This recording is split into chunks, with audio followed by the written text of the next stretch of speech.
He never sleeps. He never Slumbers. He watches me both night and day and night and day. He never sleeps. He never slumbers. The reason I know, he told me so. I don't have to worry. My soul's in his care. I don't have to worry. He'll always be there.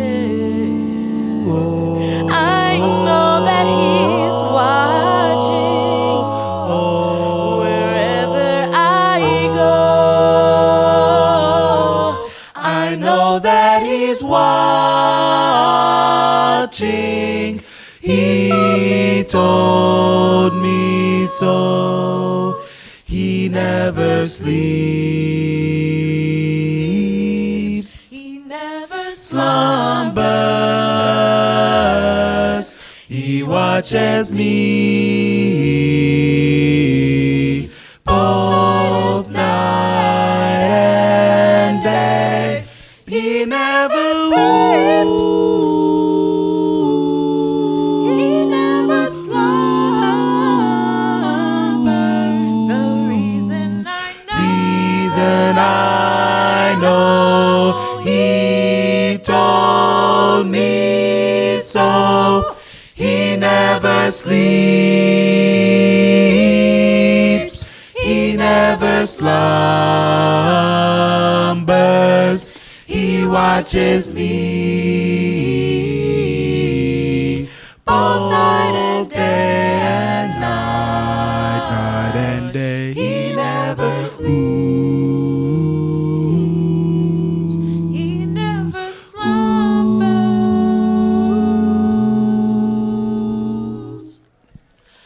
The reason I know,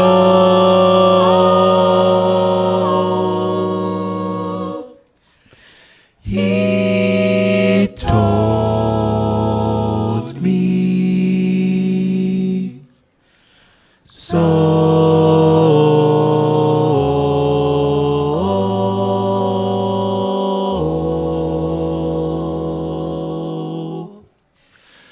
He told me so.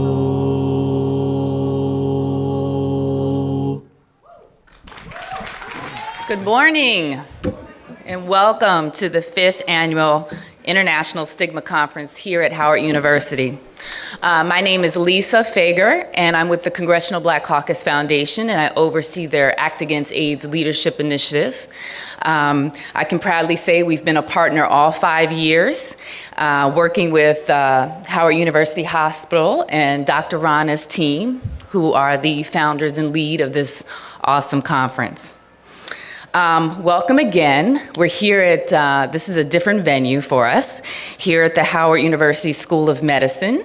Usually we're on the undergraduate campus, so we're doing some things a little differently. So bear with us as we get comfortable with our new surroundings. And for all of you tuning in, welcome online. In past years, we've had over 55 countries tune in to live stream, so welcome out there in the internet world at whocanyouTell.org. It's streaming live. Also, I invite people here in the audience and also online to go to Twitter, follow us on Twitter at whocanyouTell. I believe it's behind me. And please use hashtag HIV Stigma 2014, and we'll take questions and comments during the day from that feed. HIV-related stigma is one of the biggest barriers to HIV prevention and treatment. UNAIDS defines HIV-related stigma and discrimination as a process of devaluation of people either living with or associated with HIV and AIDS. Discrimination follows stigma and is the unfair and unjust treatment of an individual based on his or her real or perceived HIV status. Fighting stigma requires extensive partnerships with every segment of the community, and that is what has made this conference a success for the past 5 years. To increase community involvement and awareness about HIV-related stigma, we asked young people in the community to participate in a poster contest. A special thanks goes out to Restart Educational Foundation and the Washington Middle School for Girls for their continued support of this activity. Please take time during the day to look at their posters, which are, I believe, up here in the lobby, and also in our vendor area, which is on the first floor and adjacent to where you came in. It's a little easier if you just go down there and follow the arrows. It's where lunch will be too, so it'll be easy to find. The International Stigma Conference draws many different audiences, from medical providers to those affected by HIV and AIDS. In order to connect with a broader audience, we have incorporated not only scientific approach to addressing stigma, but have also been successful in highlighting other approaches to educate people on stigma, such as through personal stories, art, poetry, movies, advocacy campaigns. We encourage it all and hope to highlight and touch on many of these different strategies today.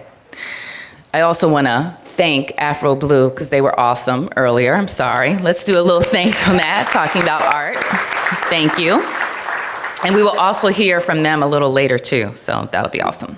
As I said earlier, this conference has reached over 55 countries via live stream and welcomed people here from all over the world to share their best practices in addressing stigma. This could not be possible if it wasn't for the continued support and commitments from partners like the District of Columbia's Department of Health. The District of Columbia's Department of Health has been a continued advocate and supporter of the Stigma Conference. We thank you for your commitment and welcome Director Dr. Juxel Garcia to bring us greetings. He has been in the news a lot lately discussing stigma and how it's impacting communities, not just those related to HIV, but I'll let him tell us more about that. Buenos dias. Please welcome Dr. Garcia.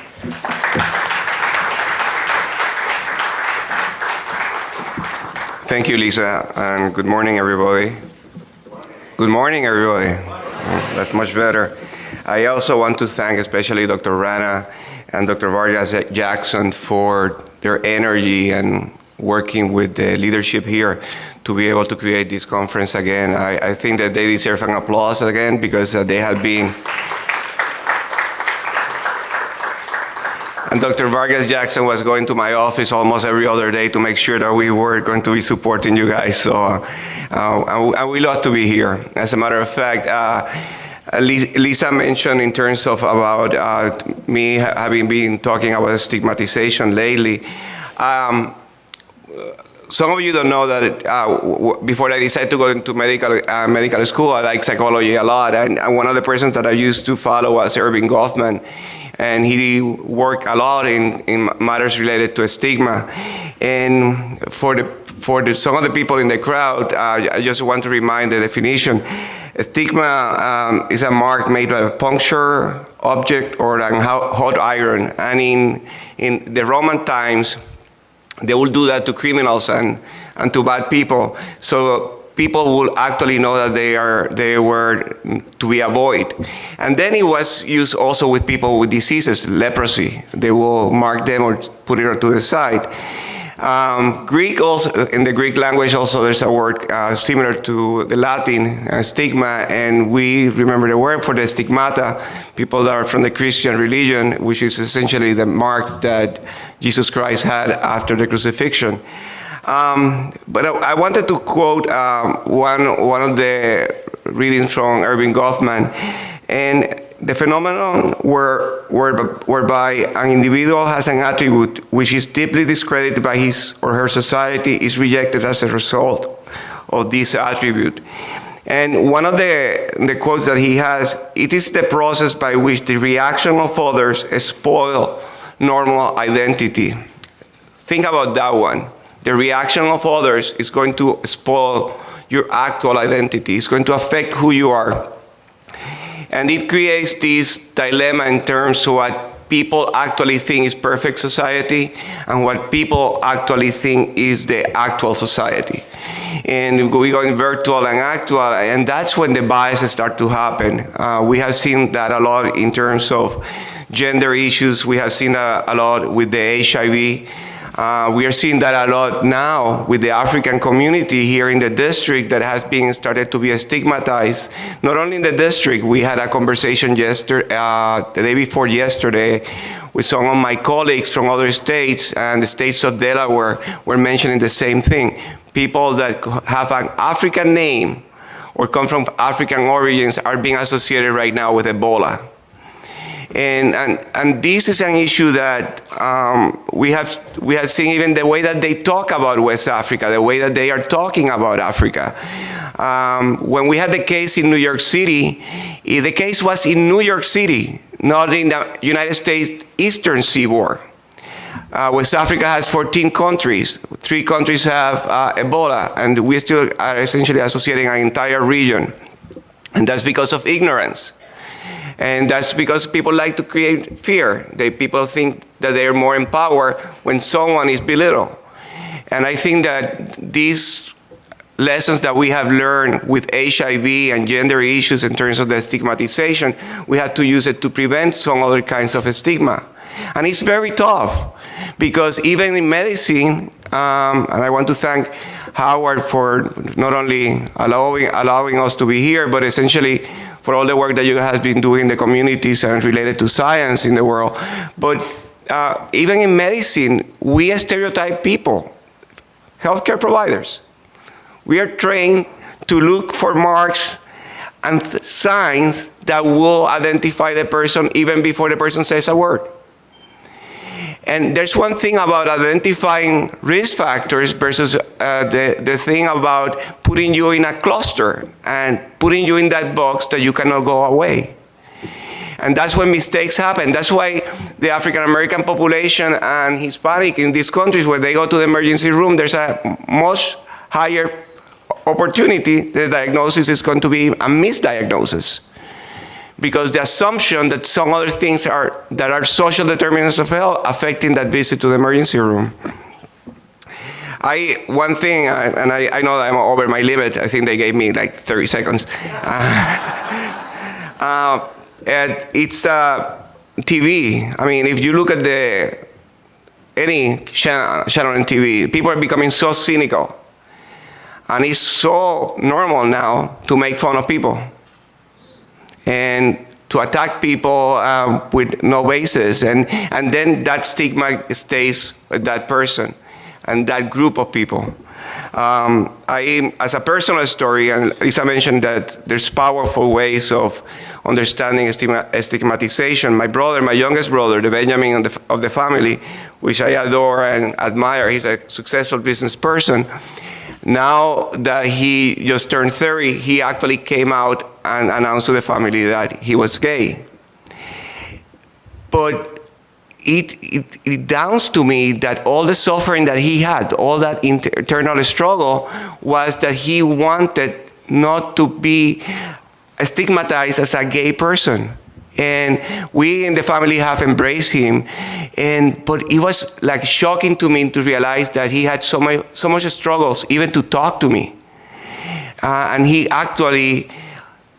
went to the other side. He was like, oh, I hate gay people, blah, blah, blah, blah, blah, blah. But essentially, it was an internal struggle that he had.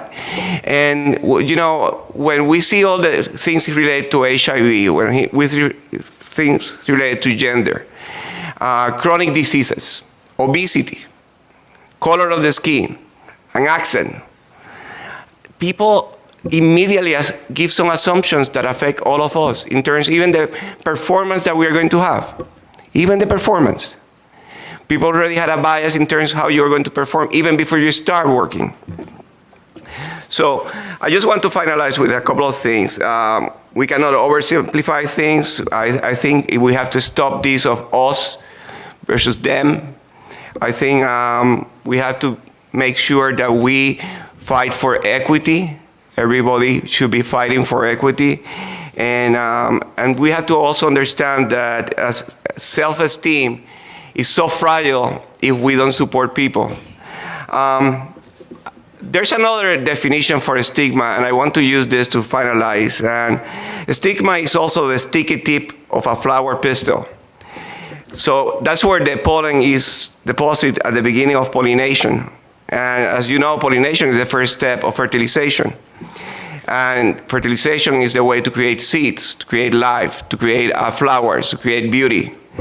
So let's use this Stigma conference as the pollination of our society, so it becomes a society educated and fertile with equity, love, compassion, and respect, so everybody has the opportunity to achieve their full potential.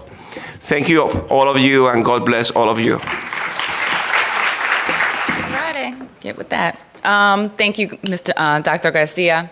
Now I'd like to welcome Dr. Sohail Rana, Professor of Pediatrics at Howard University and the conference director for this event. He has been providing care to children and young adults with HIV for almost 30 years in the DC metropolitan area. Let's welcome the man with the vision to the stage to give us a better understanding of why we are here today and why stigma is so important to address. Welcome, Dr. Rana.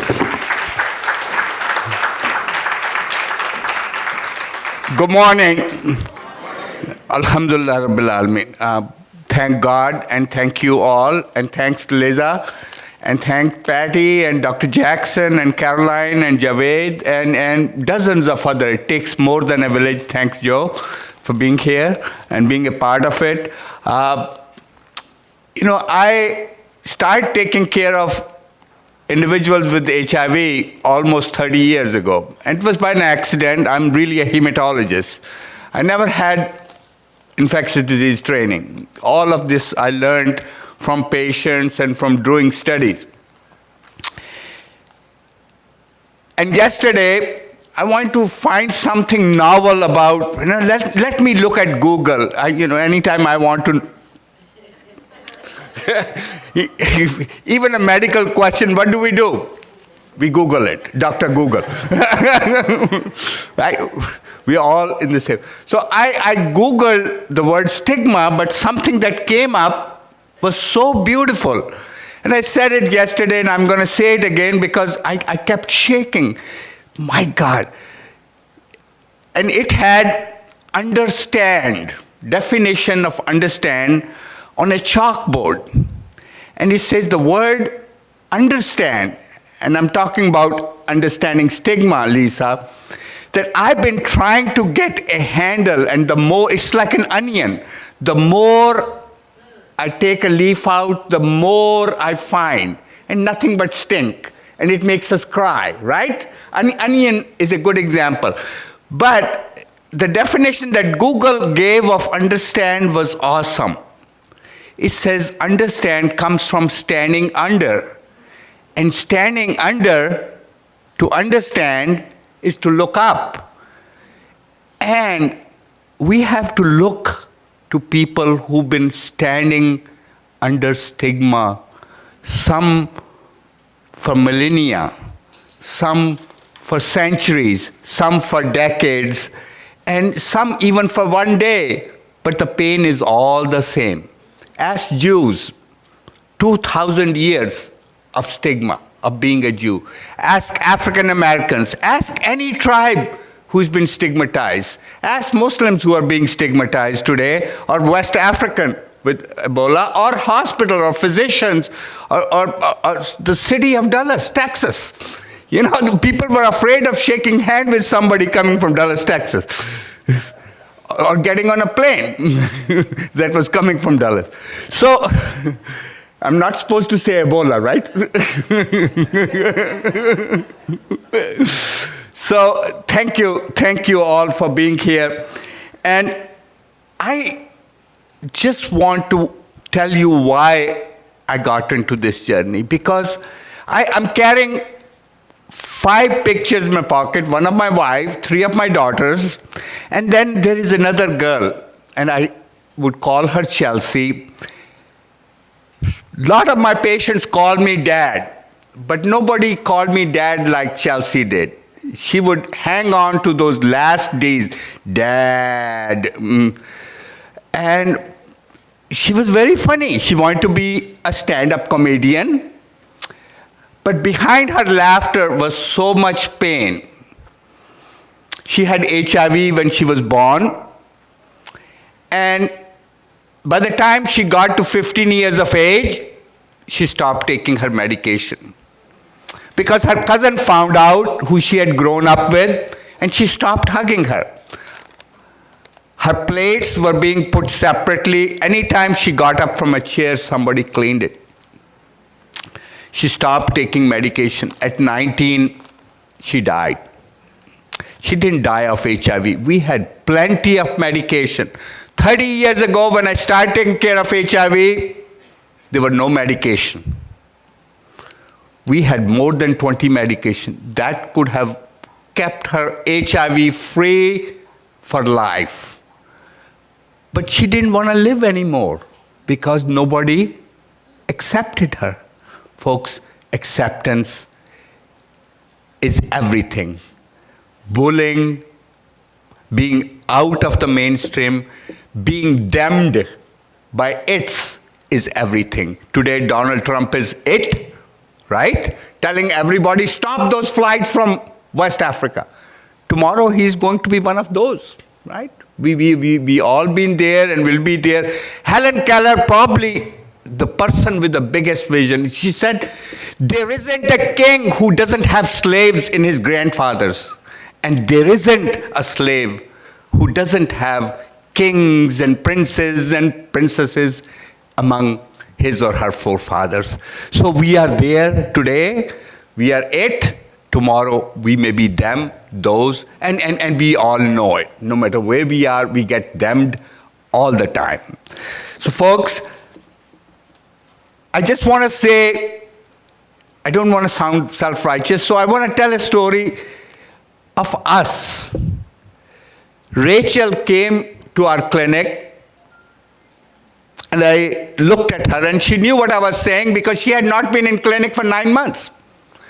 She had promised and written a contract that she will bring her child back to us every 2 months, which is the routine for people with HIV.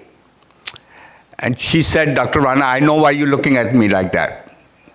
But you don't know, I hate all hospitals. I hate all doctors. I know, no, you're not a doctor. And I was taken aback. I was shocked. I said, Rachel, what happened? She said, Dr. Rana, I never told you. My daughter is 5 years of age now. But every time I walk into this hospital, my heart beats fast. I start shaking. And feeling of being dirty comes all over me. I said, what happened, Rachel? Rachel said, Dr. Rana, I was going to have my baby next day. The night before, they convinced me that I needed a C-section. But they also did an HIV test on me, and 8 o'clock, the test came back. And I was positive. I said, I didn't care. I was more worried about my baby. And I'm waiting. This is 8 o'clock, 9 o'clock, 10 o'clock, 11 o'clock. And I kept buzzing. Nurse, when am I going to the operating room?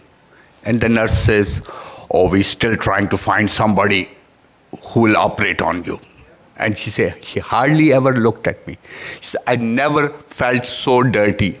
I was made to feel untouched, untouchable. And every time I walk into any health facility, that feeling comes back to me. So folks, I can't feel her pain. I have to, in order to understand her pain, I have to look up, be in her shoes, go through all that she has gone through.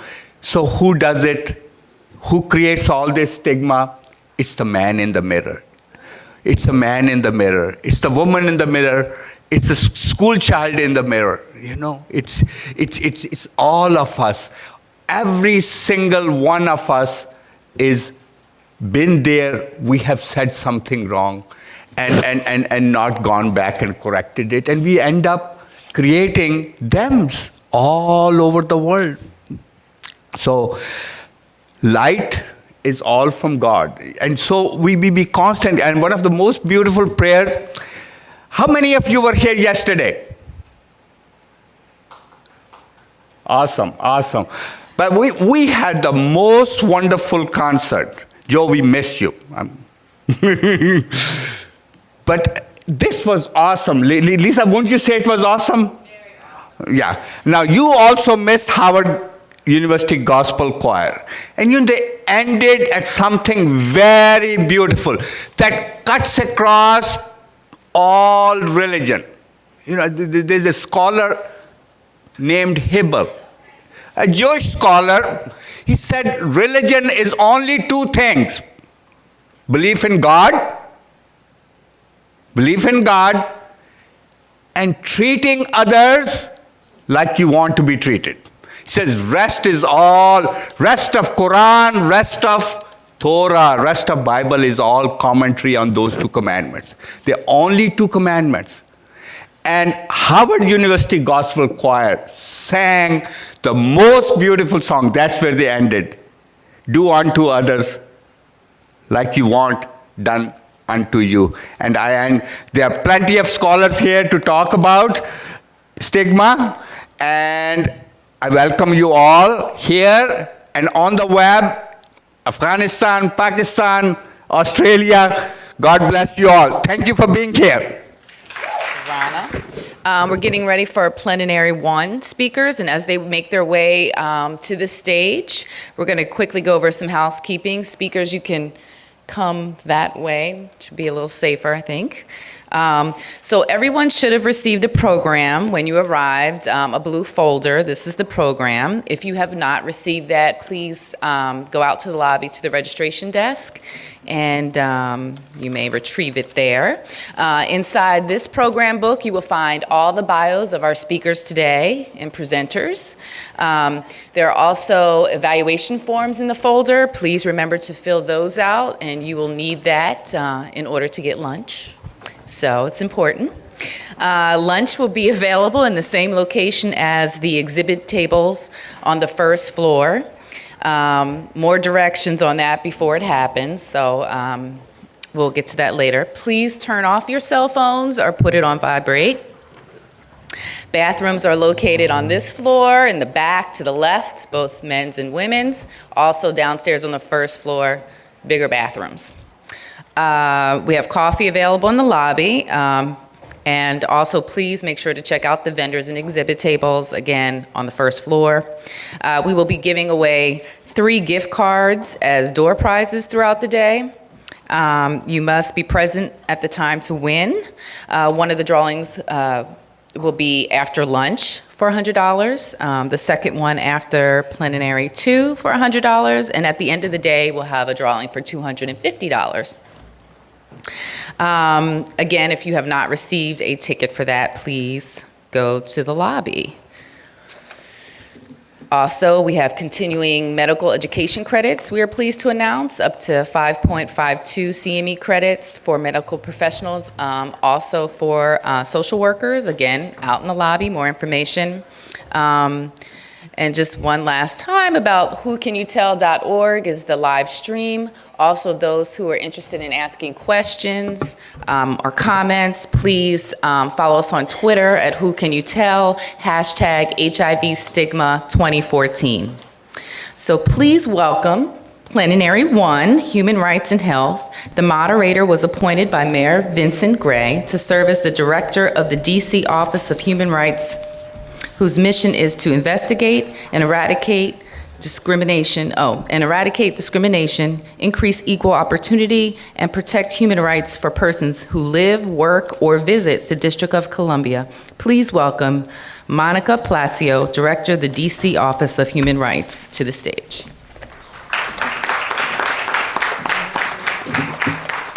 Okay, thanks. Good morning, everyone. Oh, come on, you can do better than that. Good morning. You faced the cold, You got your coffee, you're all tucked in now, so don't doze off on me. We have a fascinating panel for you this morning, and I'm going to start with a little introduction. I'm really thrilled that we were all able to come out today to dedicate the time to learn about what we can all do to ensure that those living with HIV/AIDS and other life-changing diseases are able to live productive, healthy lives free of stigma and discrimination. As I was introduced, I'm the director of the DC Office of Human Rights, and it's a real pleasure for me to be here today. I've served in that capacity now for a year, but I've been living and working in the district for 25 years. I'm also an immigrant to the United States. I come from Colombia, South America, and immigrants too face stigma, as many of you know. We have a very exciting plenary ahead, and it's going to include 4 brilliant experts who look at the intersection of health and human rights, especially as it relates to HIV/AIDS.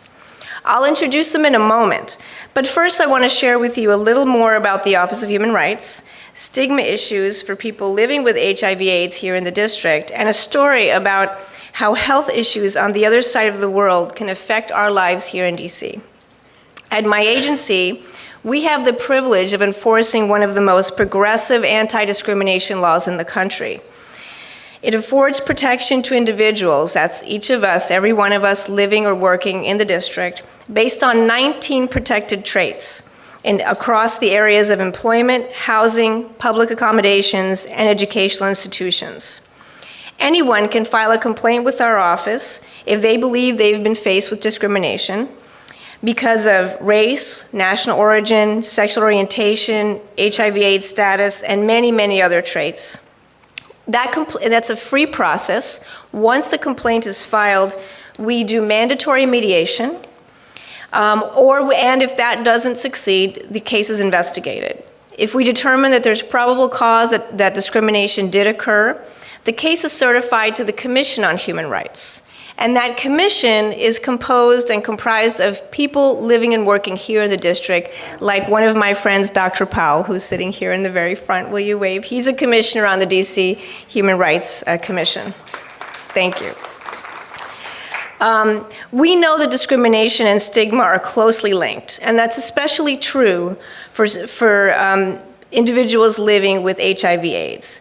The district is one of the areas in the country hardest hit by HIV, with approximately 2.7% of residents living with HIV. That's almost 1 out of every 35 district residents. Although new infection rates have dropped in recent years, HIV-related deaths are down and access to health care has increased. The district still exceeds the UN AIDS definition of a generalized epidemic. This high prevalence of people living with HIV/AIDS in the district reinforces the need for a comprehensive effort to reduce stigma around HIV, which is why I'm so excited to see a great crowd here today. But I also want us to leave here thinking about the broad scope of health as it relates to civil and human rights. So I want to share one quick story with you about a staff member in our very own office.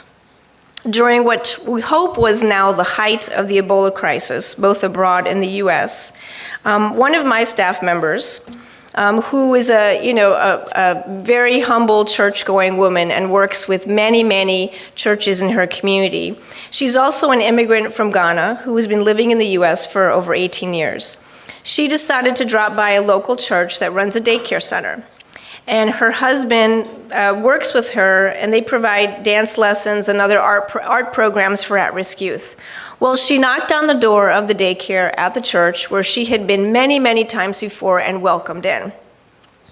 On this day, though, the woman who answered the door kept it almost entirely closed. Just through a crack was talking to her and wouldn't let her in. Wouldn't even want to accept the flyers that she was offering her about these free programs for at-risk youth. From the tone of her voice and the looks that were given and the concern, my staff member knew she was being denied entrance because of her national origin, because of her accent and her clothes and the fact that she was from Ghana, though she hadn't been to Ghana in the last 8 years. But the news coverage has created such a stigma about all of Africa and the disease that she was no longer to enter the church. She was no longer able to enter the church. I share this story because it speaks to just one more way health, human rights, stigma, and discrimination are intertwined, and to demonstrate how stigma impacts the lives of people here in the district and around the world. Fortunately, my staff member is a strong woman who knows her rights and understands ignorance in action. Yet some people may not have and should not be expected to have that fortitude. They shouldn't have to go up against that type of mistreatment. And this is especially true for individuals who are already facing such incredible challenges, such as living with HIV/AIDS and other diseases. So that's why we're here today, to learn, brainstorm, and to come away with a commitment to ease the stigma around HIV/AIDS and other diseases so we can help improve the lives and health outcomes of those who have them. I'm very excited about our panel, and I'm going to introduce them now. I know you're eagerly awaiting to hear from them. So the format will be they're each going to give us a 20-minute presentation, and at the end, we will take questions from the audience. Okay, so it's going to be my job to keep all of you in check in case you go wild with questions and you race to the stage to talk to the panelists. So, our first panelist is Mr. Benjamin Meyer, an assistant professor of global health policy at the University of North Carolina, Chapel Hill. Drawing on training in international law, political science, and public health, his scholarship seeks to explore the intersection of global health and human rights, applying human rights to national health policy reform, and providing advice in global health policy debates. Dr. Meyer works throughout Latin America, Sub-Saharan Africa, and South Asia to develop rights-based health policy. With his research frequently cited in academic publications, government briefs, and civil society advocacy, he endeavors both to study health policy and to provide an academic foundation for global efforts to realize justice in health. As a leader in these global health efforts, Dr. Meyer serves as a consultant to international organizations, national governments, and non-governmental organizations. He received his PhD from Columbia University, his JD and LLM from Cornell Law School, and has a BA from Cornell. Please join me in welcoming Dr. Meyer to the stage.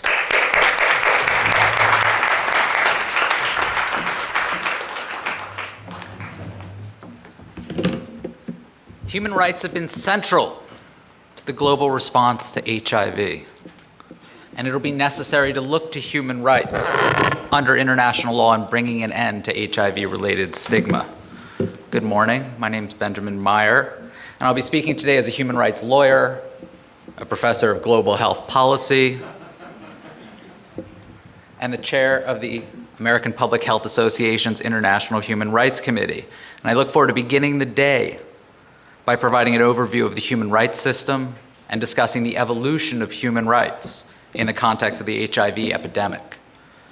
Having worked, as was mentioned, in the implementation of human rights in both HIV prevention and HIV treatment, and now beginning to outline the human rights principles that will frame access to an HIV cure. I hope that my comments can help frame these issues of stigma and discrimination in the next great challenge at the intersection of health and human rights.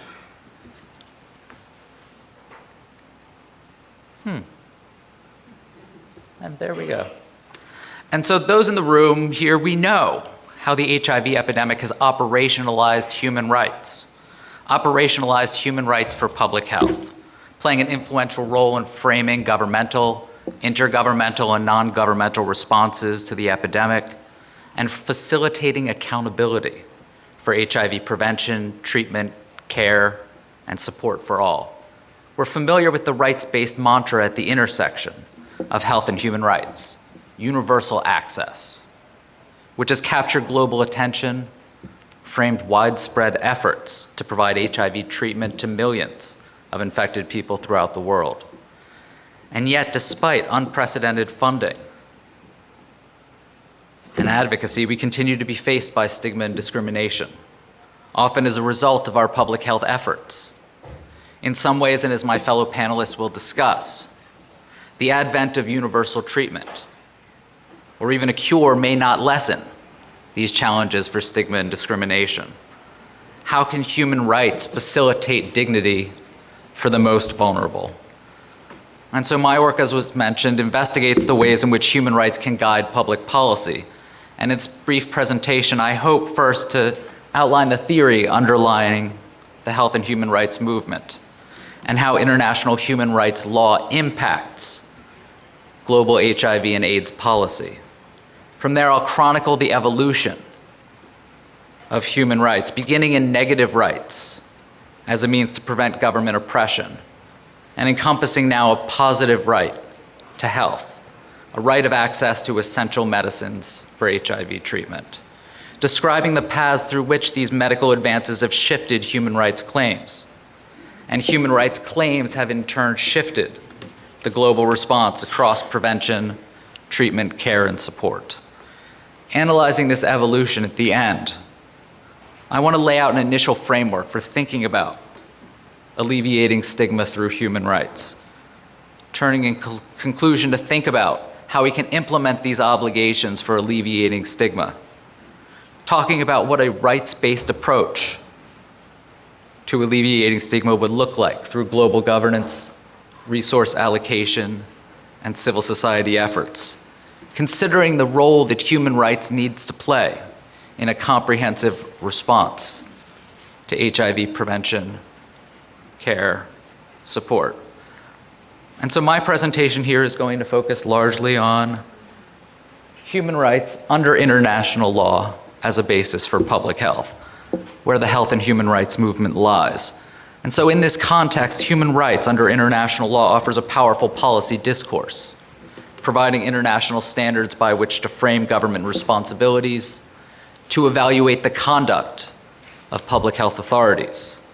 At the outset, I need to mention that human rights matter. What is written into international law has an effect on our government's behavior and on our policies. As we've seen in the last 30 years, anchoring HIV strategies in human rights standards is more than simply aspirational. These standards have practical implications for the ways in which policy is developed and programs are carried out. But these human rights are not handed down on stone tablets. They evolve in response to our changing notions of what is necessary for human dignity. We have an effect. We have changed the rights of people under international law.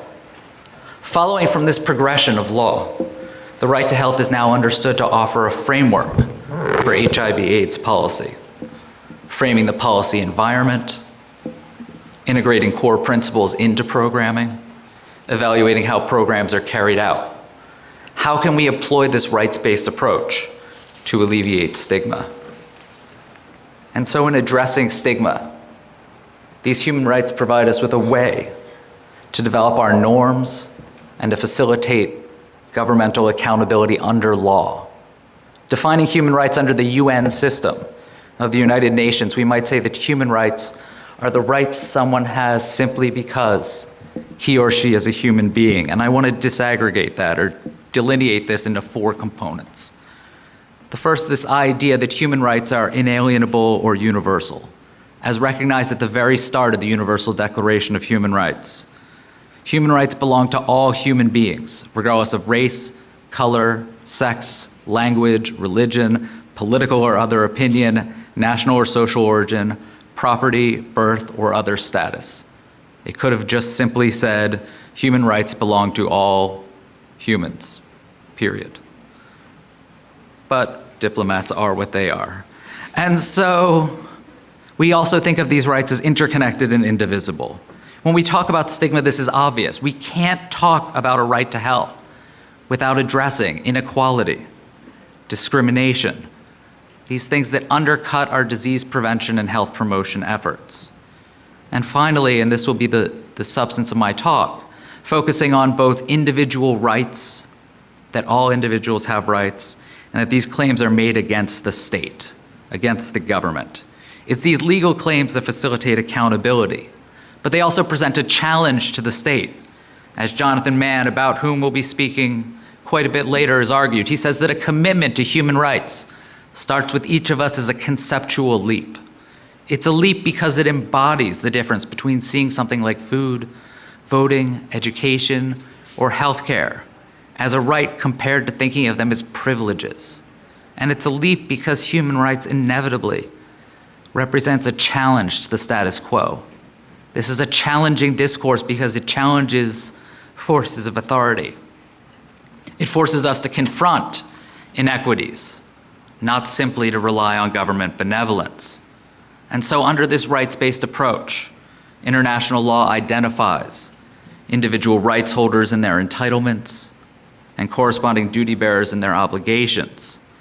As such, we might say that human rights is that which a person is entitled to have or do or receive from others and is enforceable by law. Philosophically, this is posited as X has a right against Y in relation to Z, where X is the rights holder, Y is the duty bearer, and Z is the object of that right. But that's a little philosophical. So we have a little bit of an example here to give you a sense of what it means to talk about an individual having a right, to exercise that right against the national government, and to make a claim which leads to policies to realize those rights. With this demand on the duty bearer to realize a right, realized through programs involving a number of different options in this context: law reforms, budget allocations, program evaluations. But what we're talking about here is empowerment, transferring power under law, wherein power is transferred from the duty bearer, which is legally obligated to develop these access to these rights, and from that duty bearer to the rights holder, who is entitled to that right as a matter of law rather than being the passive recipient of a charitable donation or government benevolence. As a framework for public policy, the codification of these rights for health begins in the context of the Second World War and the foundations of the United Nations, the experience from which my family comes to the United States and faced discrimination and stigma upon coming here, grounded in historically in the rights of minorities, the anti-slave movement, humanitarian law, women's suffrage, these human rights laid out in the aftermath of the war. In this Universal Declaration of Human Rights finds its roots most immediately in the horrors that occurred during the Second World War, as argued by the American Jewish community in 1945. They said, quote, "It's a matter of international concern now to stamp out infractions of basic rights anywhere in the world." At the conclusion of the war, governments put this into practice, put it into international law, that respect for human rights would be one of the 4 principal pillars of the United Nations. And with the birth of the World Health Organization, governments would, for the first time, articulate health as a human right at an international level, enshrining the enjoyment of the highest attainable standard of health as a fundamental human right without discrimination. In establishing the contours of this right under the Constitution of the World Health Organization, states declared for the first time that, there we go, the enjoyment of the highest attainable standard of health is one of the fundamental rights of every human being, defining health positively to include a state of complete physical, mental, and social well-being, and not merely the absence of disease or infirmity. To implement this expansive vision of complete health, the WHO Constitution would further declare that governments have this responsibility for the health of their peoples, which can be fulfilled not simply by health measures, but by social measures too. How do we think about these social measures? Revitalizing human rights in global health governance, the advent of the HIV/AIDS pandemic, would operationalize human rights as stakeholders looked explicitly to human rights under the UN system in framing their policies.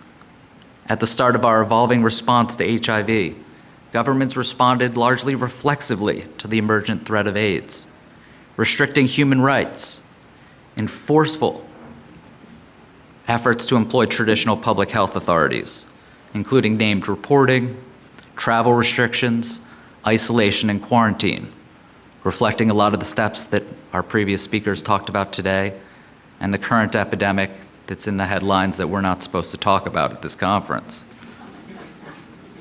But recognizing the ways in which our public health efforts, when they infringe rights, facilitate the stigma and discrimination that accompany them.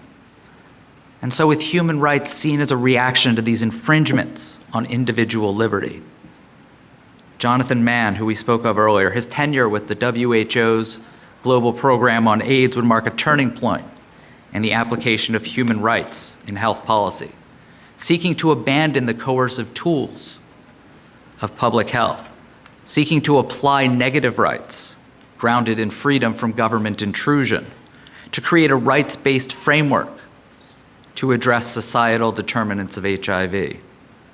Yet as combination therapy emerged, as HIV was branded treatable, advocates shifted away from this negative rights framework, moving toward a movement for universal access to treatment. As the cost of treatment fell, as antiretroviral options expanded, institutions of global health sought to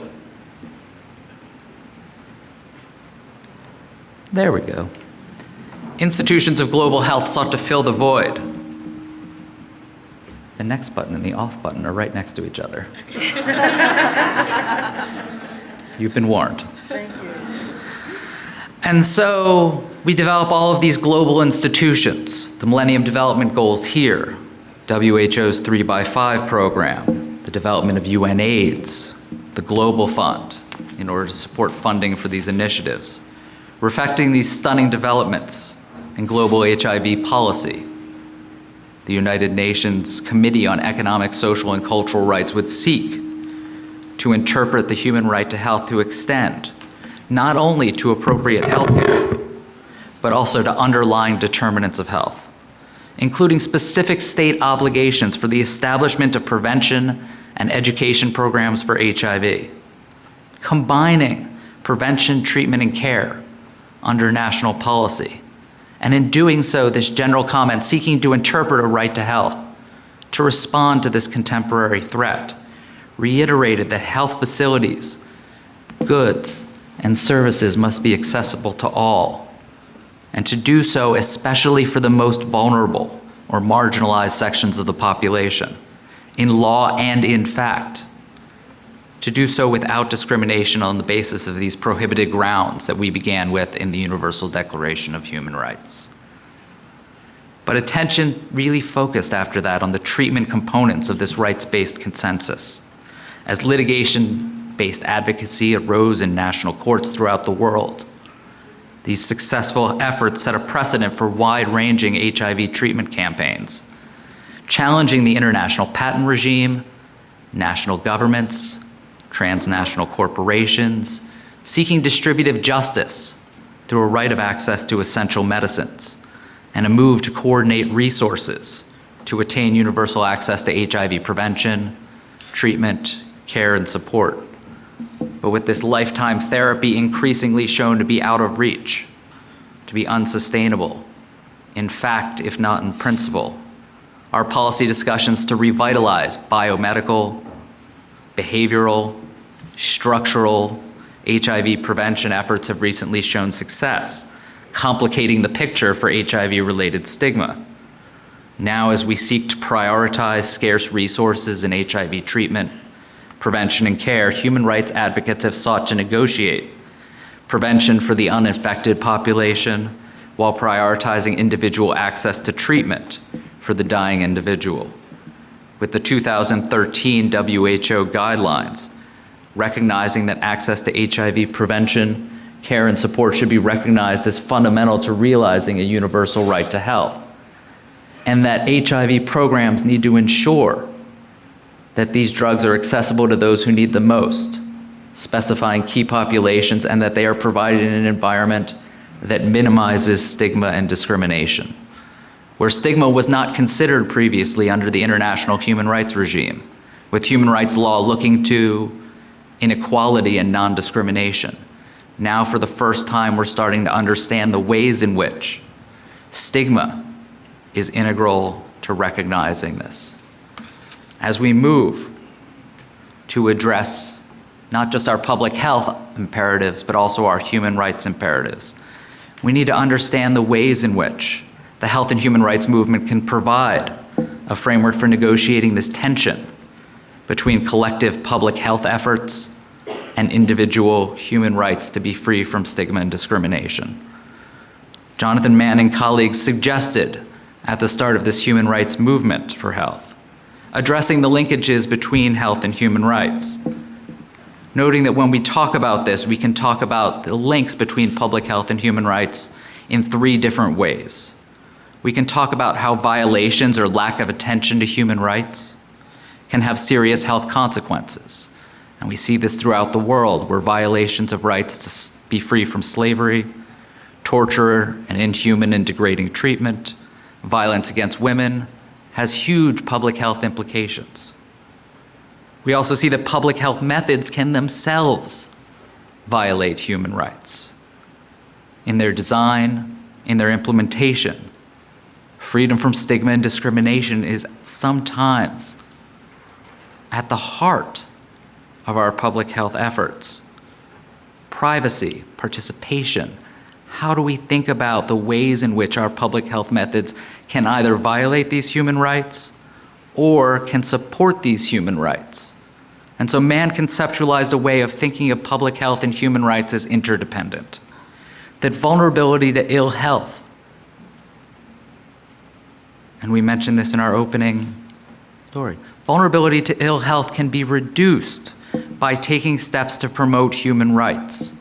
That where people don't face stigma and discrimination, they won't feel uncomfortable coming in to a hospital setting. And that this can be seen as mutually beneficial. We can think of public health and human rights, as Mann said, as inextricably linked. He discussed the way a new approach is developing, seeking simultaneously to protect public health and human rights. In stating this challenge, he said that the proposal that promoting and protecting human rights is inextricably linked to the challenge of promoting and protecting health derives in part from the recognition that health and human rights are complementary approaches to the central problem of defining and advancing human well-being. How do we think about our public health efforts as not simply a biomedical paradigm, but advancing human well-being? What role does human rights play in that effort? And so as we focus on stigma, discrimination, as being intimately linked, reinforcing and legitimizing each other, with stigma decreasing, as we noted earlier, a person's value, it creates inequality in social resources, care, treatment. It prevents our prevention efforts. It reduces the dignity that a person receives, this dignity that is in some ways philosophically at the heart of our human rights protections. And it restricts access to a wide range of rights, access to health care, but also access to housing, access to education, and a host of other rights. Reconceptualizing human rights to encompass population-level concerns. This commonly asserted a tension between individual human rights and collective public health frameworks can abate, with human rights providing necessary normative frameworks for policy decision-making. And so in adequately addressing stigma, an accepting social atmosphere must be realized, not through culture, not through understanding, but through policy, through legal frameworks that are both protective against discrimination, both in law and in effect, and inclusive of these specialized needs of marginalized and stigmatized groups. And so policy can be targeted to redress the particular issues faced by HIV-positive populations and those at greatest risk for HIV, encouraging and binding our stakeholders in policy to take actions to promote equality and non-discrimination against those populations that have faced discrimination, from which we see the impacts of this discrimination on health.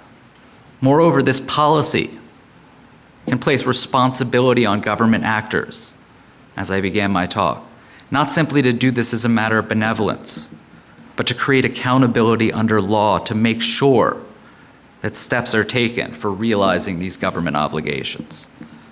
And so as with our prevention and treatment efforts, human rights provide a framework for alleviating stigma, for ensuring equality in the HIV/AIDS response, providing a normative framework and accountability under law. And this conference will address some of these rights-based policies throughout the day. Let me end by considering the stakeholders that can be guided by these attributes through which we can understand human rights as a means of alleviating stigma. To operationalize these obligations in public policy, building upon the rights-based mechanisms that have evolved through the development of our HIV/AIDS response, the implementation would have distinct effects on global governance, and we'll discuss the ways that UNAIDS has sought to make the reduction of stigma a core component in addressing global health initiatives by incorporating stigma prevention programs in national strategies and operational plans. We can talk about funding priorities and the ways in which the Global Fund has begun to designate funding for countries to implement programs that promote the reduction of stigma in the disease response for funded countries. And we can talk about the role of civil society, working through the United Nations. Bodies such as the Human Rights Council seek to assist countries in civil society efforts to implement policies as a way of minimizing stigma. These examples reflect just the beginning of efforts to address stigma, but there's a large need to be filled in creating a stigma-free world. Just as human rights advocates have played this catalytic role in advancing human rights for HIV, they'll also be instrumental in pushing to alleviate stigma. So we began with this conflict of thinking about human rights in opposition to our public health efforts. But we're seeking a world where these two sets of principles exist in harmony, with both public health and human rights existing as a moral imperative for governments. Human rights law can frame our efforts in governance to integrate stigma alleviation as central to the agenda for prevention, treatment, care, and support, but do so in a way that still maintains the political commitments that have long been attached to treatment advocacy and public health prevention. I look forward to our discussion on these issues in this panel and throughout the day. Thank you very much.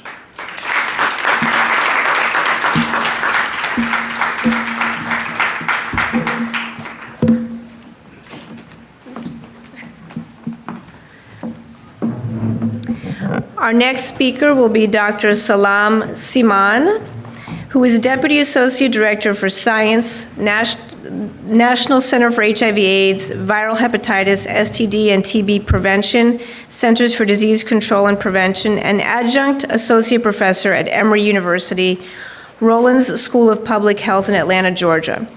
As a CDC senior scientist, Dr. Siman guides and facilitates scientific efforts, promotes scientific collaborations, and ensures integrity and excellence in science. Dr. Siman is an author of numerous articles and book chapters on the prevention of HIV, STD, viral hepatitis. Her research and programmatic interests include prevention of blood-borne and sexually transmitted infections with different populations, including persons who use drugs illicitly, as well as women at risk. Prior to joining the CDC, Dr. Siman worked in Philadelphia and Baltimore, as well as in Lebanon. Dr. Siman is skilled in methodologic applications, including systematic reviews, meta-analysis, sampling of hard-to-reach populations, and the ethics of public health. Dr. Siman received her master's degree in public health from the American University of Beirut and her doctorate in public health from the Johns Hopkins University in Baltimore, Maryland. Please welcome her to the podium.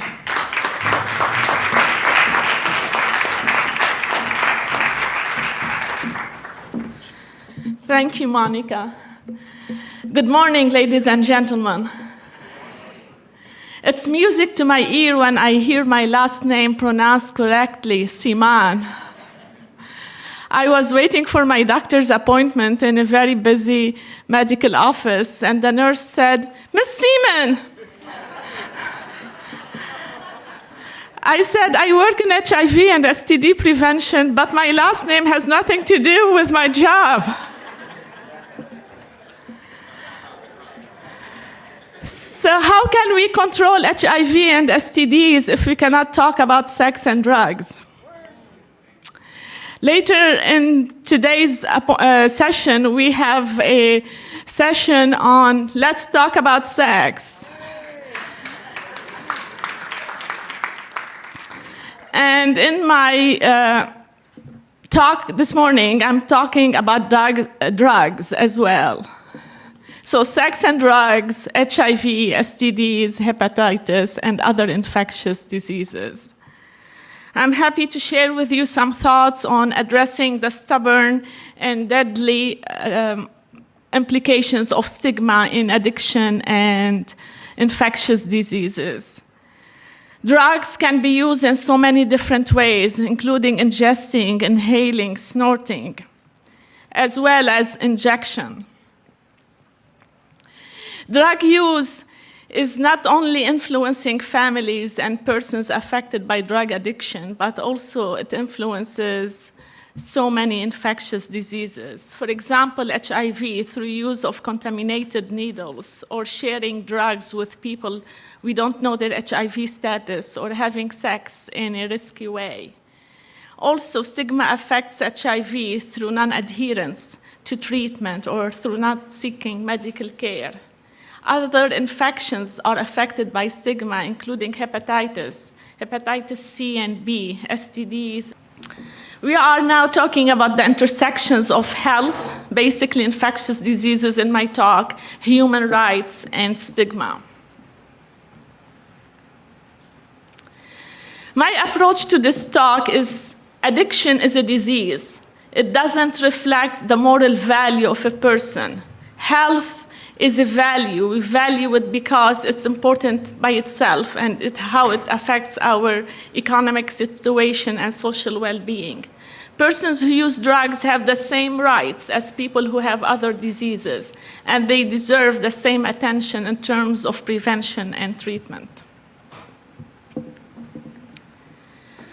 So far, we know that in 2014, 2015, we have around 50,000 of estimated HIV infections that occur every year. In 2014, less than 10% of these infections, around 6,000 infections, are associated with injection drug use behaviors. While in the 1980s, around 1/3 of these infections were associated with injection drug use. In the 1980s, people who used drugs were stigmatized, and now they are the group who have led the reduction in HIV infections, and they are still not celebrated. We have reduced HIV infection because of mother-to-child transmission, and that's the very first category in which we have good control of HIV transmission. And the second biggest category is because of injection drug use. So we need to look at people who have reduced their behaviors and support them.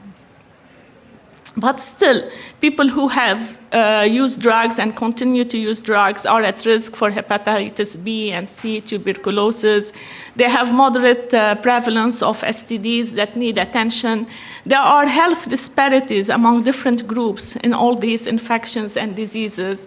And persons who have used drugs also have multiple diseases and multiple infections that need attention. So what we know people who use drugs can reduce their behaviors. Addiction doesn't mean one cannot reduce their risky behaviors. Persons who use drugs have managed to reduce their injection-related risk behaviors through use of clean needles more than they have managed to reduce sexual transmission of HIV or sexual transmission of other STDs. So 35 years and counting into the HIV epidemic, we can do better. We can prevent stigma, we can prevent drug addiction, we can prevent HIV. So my message to you today is how can we work with stigma? How can we work with science and programs? And how we can work with human rights to reduce stigma? Stigma causes fear, mistrust, and discrimination. Stigma stops people from getting the help they need, whether it's a test for HIV or staying on medications. Stigma splits apart families and friends. We have heard the stories of friends who don't say what's their sexual orientation, or they don't want to talk about their infection. And this is where we have a responsibility to reduce the silence and the fear and the ignorance, so as we can live together in a humane way. We can get to 0 infections. With 6,000 infections estimated to injection drug use, the question among us and for us is how to go from 6,000 infections to 0 infections. How can we do it? Mother-to-child transmission of HIV is associated with around 250 infections currently. But for injection drug use, the question is, can we go from 6,000 estimated infections to 0 infections, reducing both injection-related transmission of HIV and sexual transmission of HIV? How can science, programs, and human rights work together to end stigma, infectious diseases, and enhance human rights? We put together in 2012 an important guidance on integrated prevention services for 4 infectious diseases and 2 disorders, mental disorders and substance use disorders, from CDC and the Department of Health and Human Services. And in this guidance, we put together the evidence base that we have for different medical and public health interventions. Starting with assessing risk for illicit use of drugs, especially among young persons who are still at home, who may be at risk for starting or initiating drug use, which may lead to injection drug use. Assessing risk for infection, screening for infectious diseases, providing outreach programs, talking about sex and drugs in a way that can help us reduce infectious diseases, provide information and training, provide prevention counseling and partner services, offer services for prevention of mother-to-child transmission of infectious diseases. No child needs to be born with HIV anymore. Refer and link to medical services. So these strategies appear together as a set of 12 interventions in the medical guidance, which you can get from CDC Morbidity and Mortality Report website, and also from the website at CDC that focuses on drug use, persons who use drugs. In addition to science and programs, how can we get human rights to the public health table? We need that. We need that to affect what we are doing in more positive ways. The human rights documents come from the United Nations, and we have 14 rights that are in the Universal Declaration of Human Rights. All of these rights affect infectious diseases and affect addiction. If we look at them in terms of picture, we have some of them here. Right to life, survival, and development, right to food, right to equality and non-discrimination, right to housing, right to travel. You may remember a couple of years ago we had the International HIV/AIDS Conference here in Washington, D.C., and right to travel was an important element in that conference. Right to association, right to privacy, right to seek, receive, and impart information. In some countries, we cannot have methadone for treatment of addiction. Right to education, right to be free from torture, which is an important right that's being discussed today as we speak about what's happening in Ferguson. The cycle of treaties. How do these rights become together? And we have those Declaration of Rights. Different entities work together in order to have them from the United Nations and to have them ratified by a certain country. Starting with the United Nations, the diplomats there sign on these documents. Then they are discussed in every country.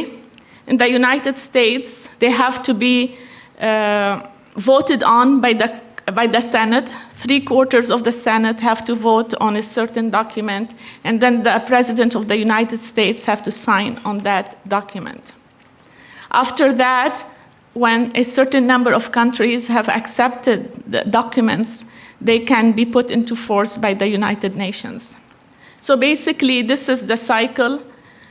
We have the adoption by the United Nations all the way to the adoption by a certain country according to its procedures and rules, and then enforcement by the United Nations. The most important set of human rights are, as we know, the 1948 Universal Declaration of Human Rights, which has the 14 rights. After that, in the 60s, we got 3 important documents. And then in the 80s and 90s, we had some documents that are population-specific or topic-specific. In our work in public health and in medicine, we use so many different frameworks to illustrate the importance of the exposure or the intervention to the dependent variable we are interested in. But many of these frameworks have human rights or policies embedded in them, and sometimes we ignore them and sometimes we don't. And in order to reduce stigma, it's important to look at the bigger picture and not only at the behaviors of people. For example, the framework by Dahlgren and Whitehead, which was published in 1991, tells us about the importance of the general socioeconomic, cultural, and environmental condition. Another framework by Schultz and Northridge tell us about the human rights doctrines. Other frameworks used by WHO and other entities also look at the policies and how they are implemented and how they affect our health. Social determinants of health are really important in improving the health of a country, because disparities is an important indicator that needs to be addressed not only by health behaviors but also by policies and laws. Health and human rights can affect us positively and they can affect us negatively. We heard about all the statements that are in different documents that talk about the standards that we need to have in our life, socially and economically, in order to achieve a higher standard of health. Have a complete physical, mental, and social well-being. So the relationship between health and human rights is bidirectional. Countries that have a higher or better set of health indicators pay attention to how they implement human rights in a positive way. And implementation of human rights in a positive way affects health of a country. So the relationship is bidirectional. Thus, we have a societal responsibility to reduce marginalization, lack of social and economic opportunities, incarceration, access to substance abuse treatment, and prevention of substance abuse treatment. Drug use and incarceration have told us that incarceration is not a good way to reduce drug use.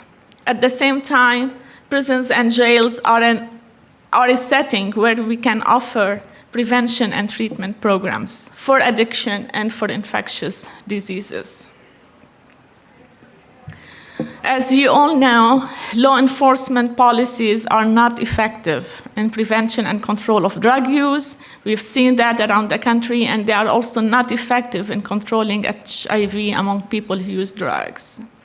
So respecting human rights of persons who use drugs is important to reduce at the same time, reliance on law enforcement policies and look at addiction as a public health problem rather than as a criminal problem. Do you agree with me? We can offer in prisons and jails different prevention and services for treatment of substance abuse, for reducing infectious diseases, for conducting research and getting the input of people in prisons and jails in order to figure out the best ways to improve their lives. So we have a combined responsibility. Partly is personal behavior, and we all have responsibility to our own health. Partly it is relationship, as we heard from Dr. Rana, relationship between providers and patients, how we can show compassion, and how can we show acceptance for people who are coping with life in a way that's not healthy. Around the corners, we see more coffee shops than we see places for prevention or treatment of substance abuse. How can we change that dynamics?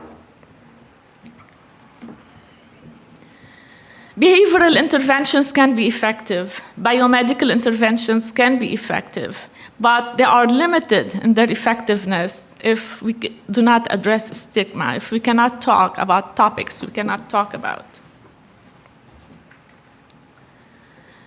Behavioral and social interventions, as all of us know, they focus on behaviors of individual people or in behaviors of dyads.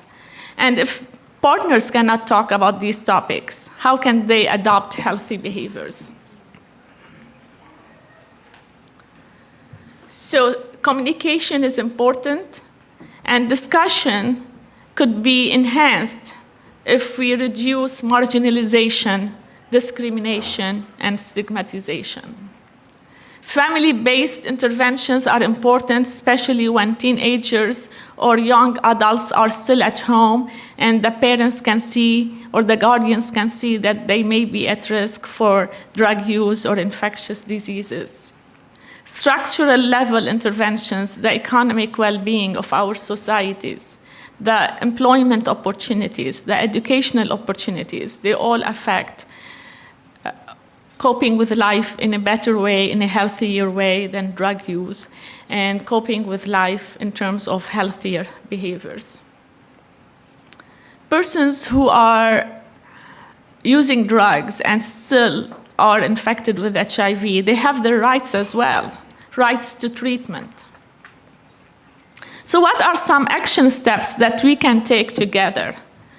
Reduce the gap between need and access, whether it's need for treatment of addiction or infectious diseases. Implement programs that are evidence-based. Adapt to the local realities of a particular community. Address the disparities that exist between different groups. And maintain interventions and budgets, even in a situation where the economy may not be strong. Having our programs still in place is important. Burden of illicit drug use, it's still high, despite our efforts over so many years.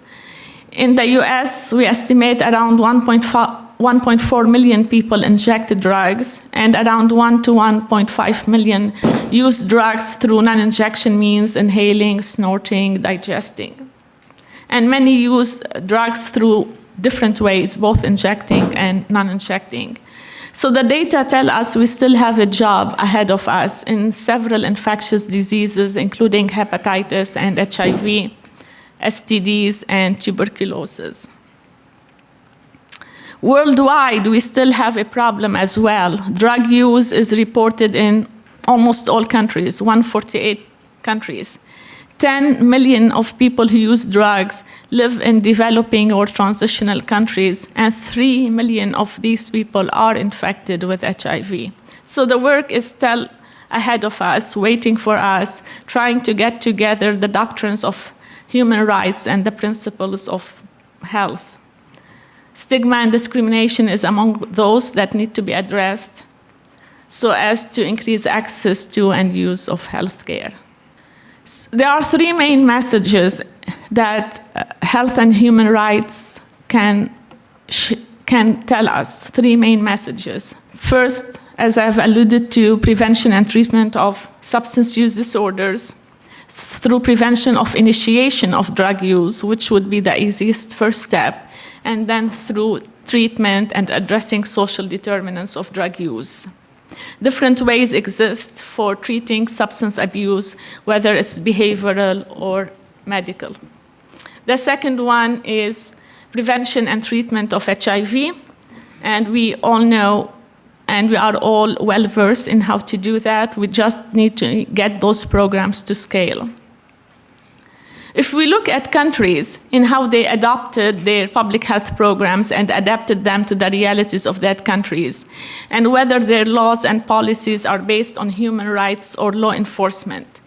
If we look at public health programs, some of the countries have moderate or extensive implementation of these programs, and some countries have their policies either based on law enforcement or human rights. So how do these two variables affect HIV prevalence? Let's look at the data and let's look at different countries. For example, China, United States, Australia, Netherlands, and United Kingdom have moderate or extensive programs that deal with HIV, while Burma, for example, have minimal set of programs because stigma there is high. China and United States base their policies for drug use prevention on law enforcement, while other countries, Australia, Netherlands, and United Kingdom, for example, base their public health programs on human rights. Do these distinctions affect the prevalence of HIV? Even though China, United States, Australia, Netherlands, and United Kingdoms are countries with enough resources. So here is some of the data. That's the prevalence of HIV infection among persons who use drugs in those countries. We see that countries that have public health programs and that are also based on human rights have lower prevalence of HIV infection. So we still have a way to go in terms of how to move from law enforcement policies to human rights policies. The implications is that human rights can influence HIV prevalence. One thing that's good about the HIV and AIDS epidemic is that it has forced us to look at human rights, as Dr. Mann has told us so many years ago. And the respect for human rights means that we need to implement policies that are based on these human rights. They need to be evidence-based, and they need to respect the tenets of human rights. Every couple of years, we have more declarations that come out from different conferences about the rights of persons who use drugs. They usually come from the International HIV/AIDS Conference or from other conferences that focus on addiction prevention or treatment. So structural interventions are important. We have to develop stigma reduction interventions, implement them and evaluate them, use different models that bring those sets of principles together, and work together to assess the local needs of a particular community, establish coordinating body that brings together stigma reduction principles along with public health or medical principles, determine the cost, have a logit model that we use not only in public health or medicine, but also in stigma reduction interventions. So what's relevant here is we need to know the local syndemics that exist in our communities, establish stronger linkages between prevention, treatment, and stigma reduction, deliver those services, address the resource needs, address the different approaches to stigma reduction. While talking is good, it's not enough, and we know that from behavior. Changing attitudes is important, but we need to go beyond that to see changes in the health outcomes. Reach out to different stakeholders so they can support us, starting with the decision makers to community representatives. Learn more about the delivery of integrated services, prevention, treatment, and stigma reduction. understand our role, and avoid common pitfalls when we deal with persons who are using drugs. Sometimes recovery is not a one-step process. It's not a quick-step process. It's sometimes a relapsing process. So how can we understand? How can we understand those behaviors? If I want to reduce my addiction to a particular food, for example, I cannot succeed overnight. So we need to understand the process, and we stop moralizing or assigning blame to individuals who use drugs or withhold therapy. Develop professional relationships with the people who need us. Respect them as we deliver care to them. Work together with them as one team. So, keeping in mind positive relationships, input of persons who use drugs in their prevention and treatment efforts, deliver science-based interventions in different settings, whether they are outreach programs or citizen service programs, clinics, jails, prisons, juvenile detention centers, substance abuse and mental disorders treatment centers, public health clinics, infectious disease clinics, or primary care. Engage the persons in developing their programs, and use the evidence that we have from different countries, including the United States, in how to improve our health indicators. Many of these points appear in an important book that was published in 2010, Rights-Based Approaches to Public Health. Dr. Elvira Berakosia was one of the main editors of this book, and both I and Dr. Meyer, who spoke ahead of me, have different chapters in that book, and this is one of the first books that really focus on rights-based approaches to public health. So, promise of integrated services in reducing stigma and in implementing programs that are really effective at the community level. So the bottom line, we need to implement evidence-based programs for treating substance use disorders, for reducing HIV transmission and transmission of other infectious diseases. We know by now that the legal system needs to recognize addiction as a difficult mental health disorder and not principally as a criminal activity. Implement and use different models to evaluate the success of stigma reduction interventions. So in summary, we know what we need to do, and we need to go ahead and do it. We have done a lot, but there is still more work to be done. I feel that the fashion industry has a better way or a quicker way in changing behaviors. They figure out somehow, somewhere, how to change our behaviors to adopt the latest in what's fashionable. How can we learn from that industry in changing risky behaviors and adopting healthy behaviors? And this gentleman is looking at this dress. The top are the male condoms, and the bottom, the skirt, is female condoms. So this artist is using fashion to try to figure out how she can do HIV prevention. So basically, it's a puzzle, and how can we work together in an integrated fashion? There is an art to public health, there is an art to medicine. Community is effective in getting together and in figuring out the best way to end stigma, and that starts with you and me. Here are selected references. You may like to look them up, and it all begins and all ends with a dialogue. Thank you so much.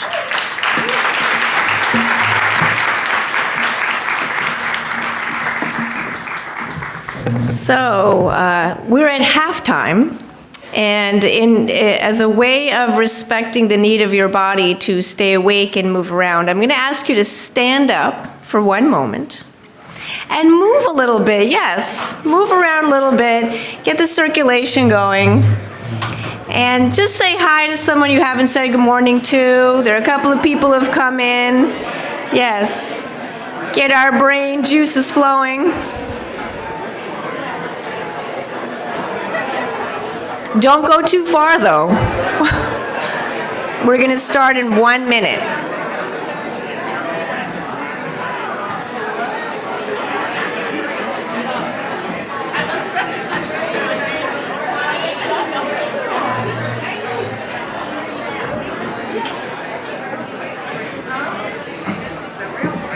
Okay, everybody, back to your seats, please. Good job, good job.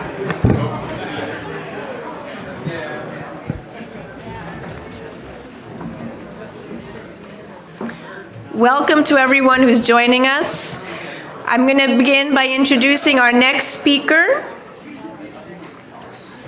So I want your undivided attention, please. I'm going to introduce Dr. Pauline Muchina. She hails from the Rift Valley province in Kenya, where her family still resides. She came to the US to study and earned a PhD in 2000. She is currently an independent consultant with Future African Leaders Project and a fellow with the Center for Health and Social Policy. Previously, she served as the Senior Partnership Advisor for UNAIDS for 7.5 years.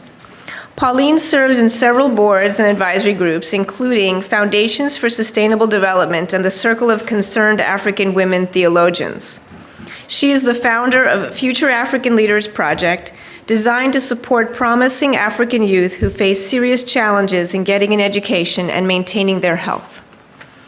The project provides school fees, books, and other supplies where needed, and housing and a food allowance. In addition, participants receive leadership development training and assistance, which enables them to participate in youth-led activities in Kenya. Several are living with HIV, and the project provides access to ARVs, good nutrition, and safe housing. Additionally, Pauline supports African Beads Initiative, a handmade creative design company that crafts authentic, handmade African products for the global market. Pauline's goal in life is to challenge all injustice that render women, girls, and marginalized communities vulnerable, addressing policies, structural, cultural, and religious teaching and practices that undermine their human rights. She believes in saving lives, even when it means saving one life at a time. In 2000, Pauline received the United Methodist Church Global Leadership Award.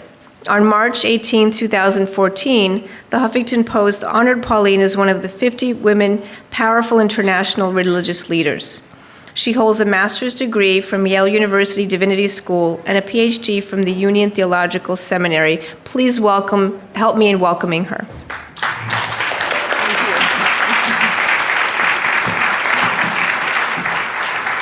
Good morning. So I want to apologize for coming late.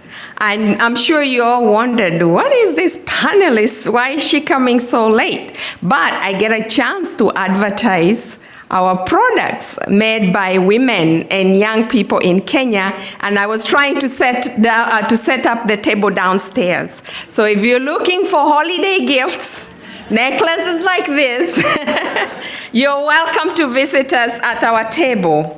And I am so grateful to the organizers of this conference for inviting me. I think this is the third or fourth time to be here, so you may hear the same things because things haven't changed.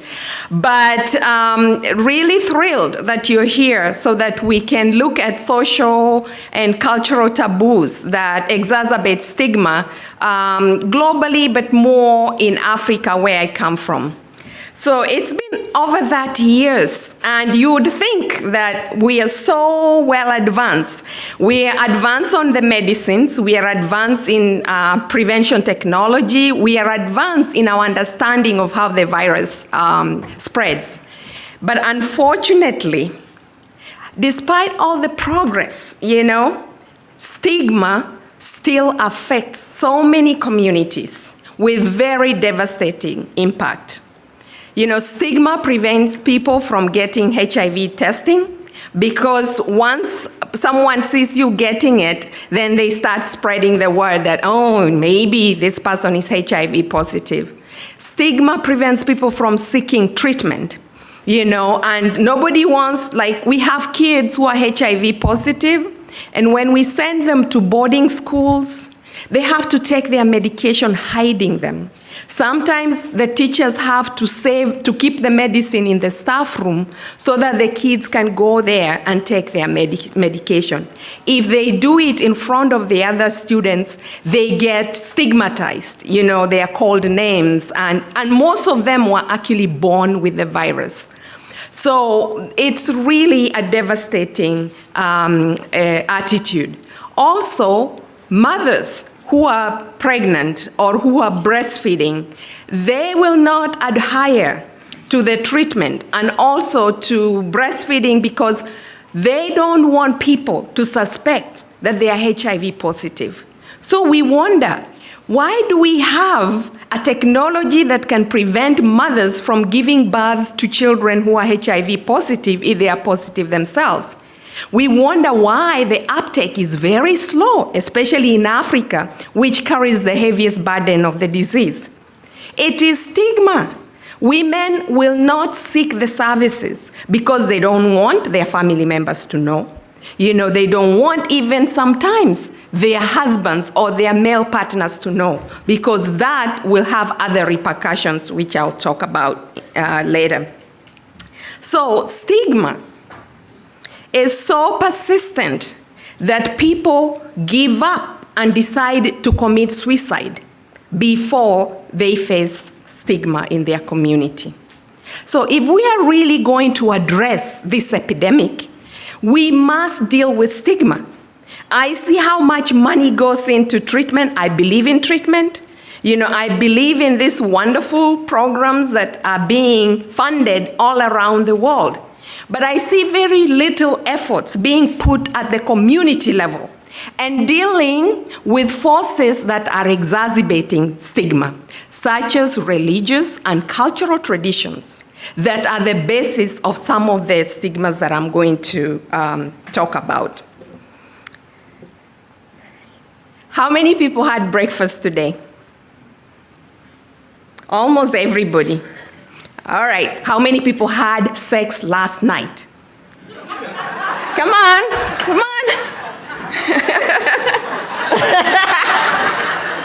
How many people masturbated last night or this morning? See, we are so very shy about talking about sexuality, sex. In the African culture where I come from, the laughter you are having, I wouldn't even say the word sex because I'll be seen as a loose woman, promiscuous. Why would I even mention that? But I can talk about how I ate collard greens, how I drank tea, how all the beautiful things of life, except one that really takes us to seventh heaven, We are not supposed to talk about it. And if we talk about it, we have to use acronyms. Most parents, most teachers, most religious leaders, most political leaders in Kenya and in many countries around the world will not mention the word sex. And when they teach young people or when they talk to people, they will say it's a sin or you have to avoid it, but they never really say sex is a gift from God and this is how you do it. This is how you do it. And it doesn't, at this point, it doesn't matter whether you are doing it from behind or the front or the mouth, you just need to be safe. And we don't hear that. The taboos that surround us completely prevents us from doing that. We can't even have commercials that are elaborate, not beating around the bush, but really calling it what it is. so that we can educate our people and help them to protect themselves from infections which are predominantly in Africa today heterosexual. So young people learn from where? From each other. They don't even know a lot what it is because they didn't, nowadays, the cultural initiation ceremonies that were there to educate young people on how to have sex, how to have it safely, are no longer there.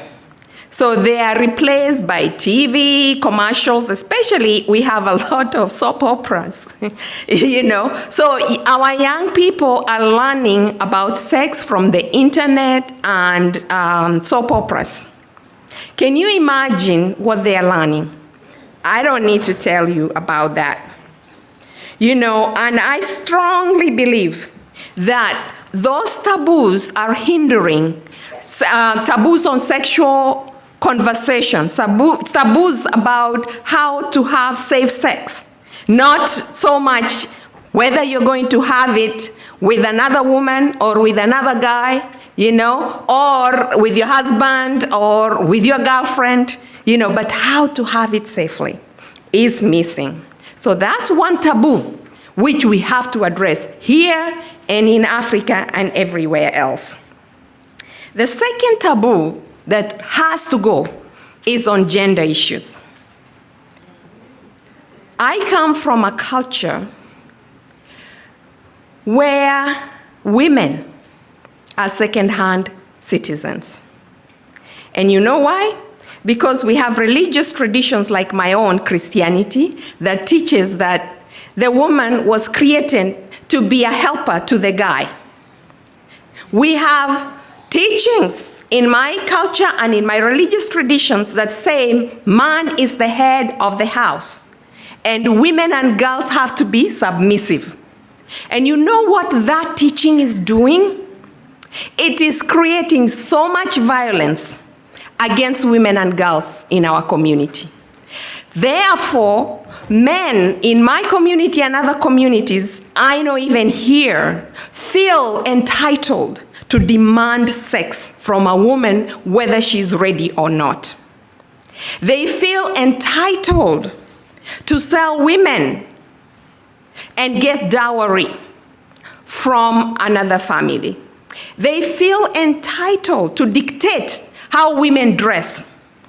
Just this past week, I woke up one morning and I was checking the internet for news from Kenya. And I ran into this story of a woman, young woman, 23 years old, who was striped naked in the streets in Nairobi because she was wearing a miniskirt. They undressed her, they were pulling her breast, they were slapping her, they were calling her a whore and all other names that you can think. There were a dozen of men doing this to her. And the others were spectators.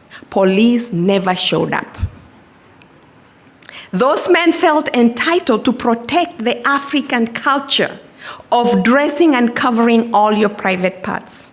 And don't get me wrong, you will never see me exposed, with those miniskirt or my cleavage out.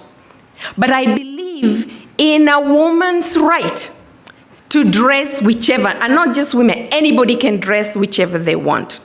But because of the way we've been socialized, men in that community and in others feel that they can dictate how we dress. They also feel they can dictate how we have sex and with whom and where. They can dictate when we can have children. They can dictate a lot of things about our bodies. Women don't seem to have control over their bodies. We are owned by our fathers, by our brothers, and the men in our society. That is causing havoc. World Health Organization says that gender-based violence has such a huge public influence. In United States alone, the government spends $5.8 billion taking care of women who have been violated, either in domestic violence or rape or wherever. $5.8 billion. Can you imagine?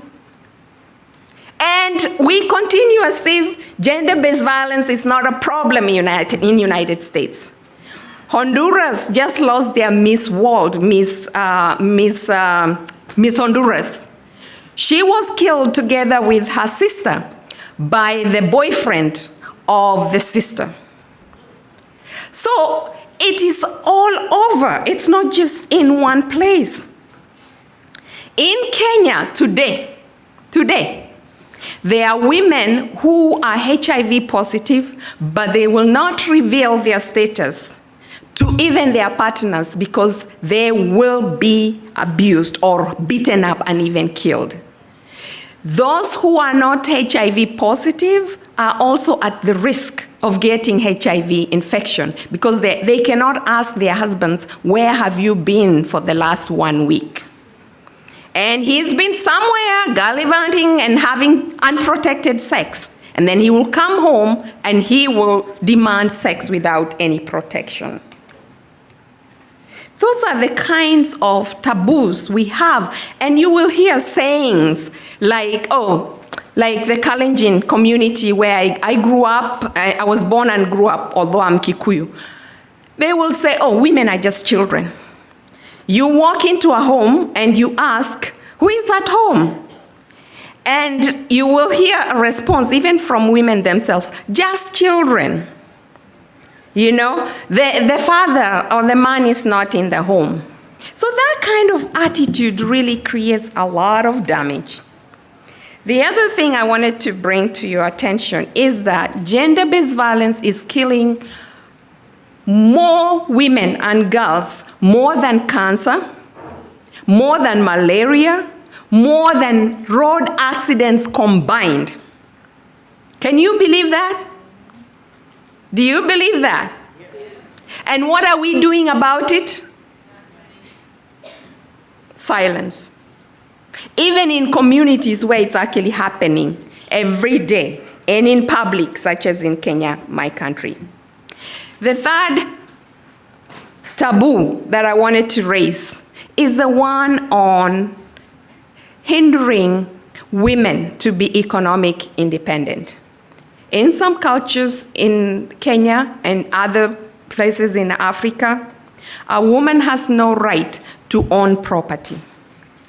Land you cannot inherit from your father or from your husband.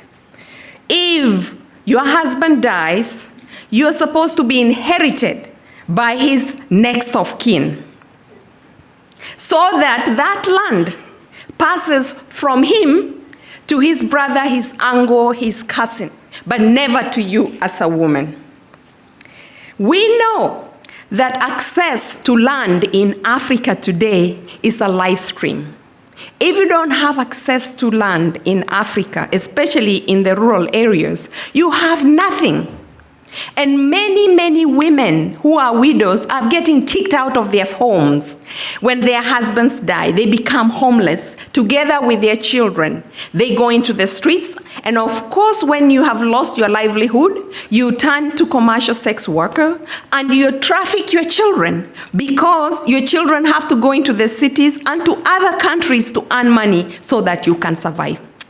I'm telling you, the repercussion is continuous. And we are not going to break this circle of HIV if we don't empower women and give them access to land, give them access to equal labor rights, give them access to financial services.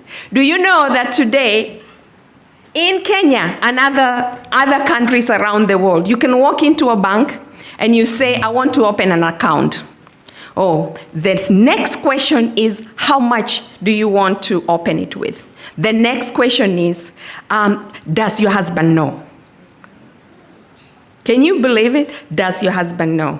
Come back with your husband and we will be happy to open the account for you. You're going to apply for a loan and you are a married woman, and the next question is your husband going to support this? And of course, most women, the land titles are not in their name. So anyway, the bank is not going to give them loans when they don't have title deeds to be the guarantee for the loan.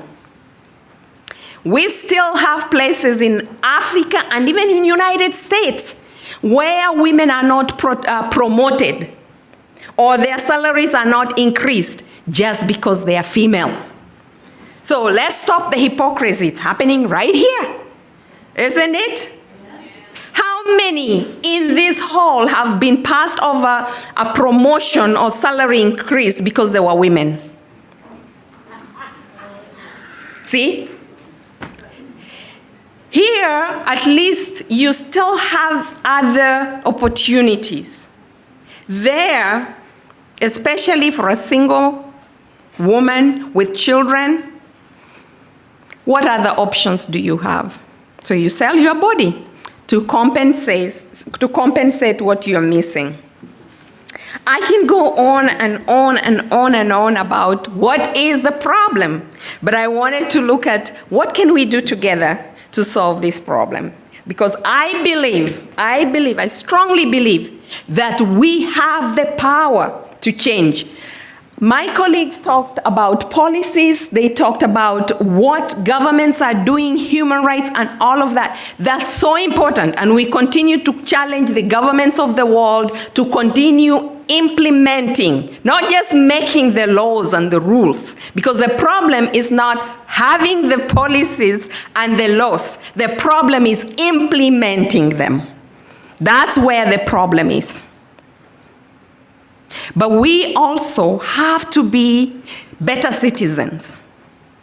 How many do we stand up to our governments around the world and challenge them for not putting enough resources to take care of women who have survived gender-based violence, to make sure they are getting post-exposure prophylaxis, to make sure that they're getting legal services? Okay, so there is a law in Kenya that protects women from gender-based violence. But how many women have access to legal services to make sure that they get that? Almost nil. But we do have the power. And one of the biggest power is addressing the attitudes and social taboos in our own community.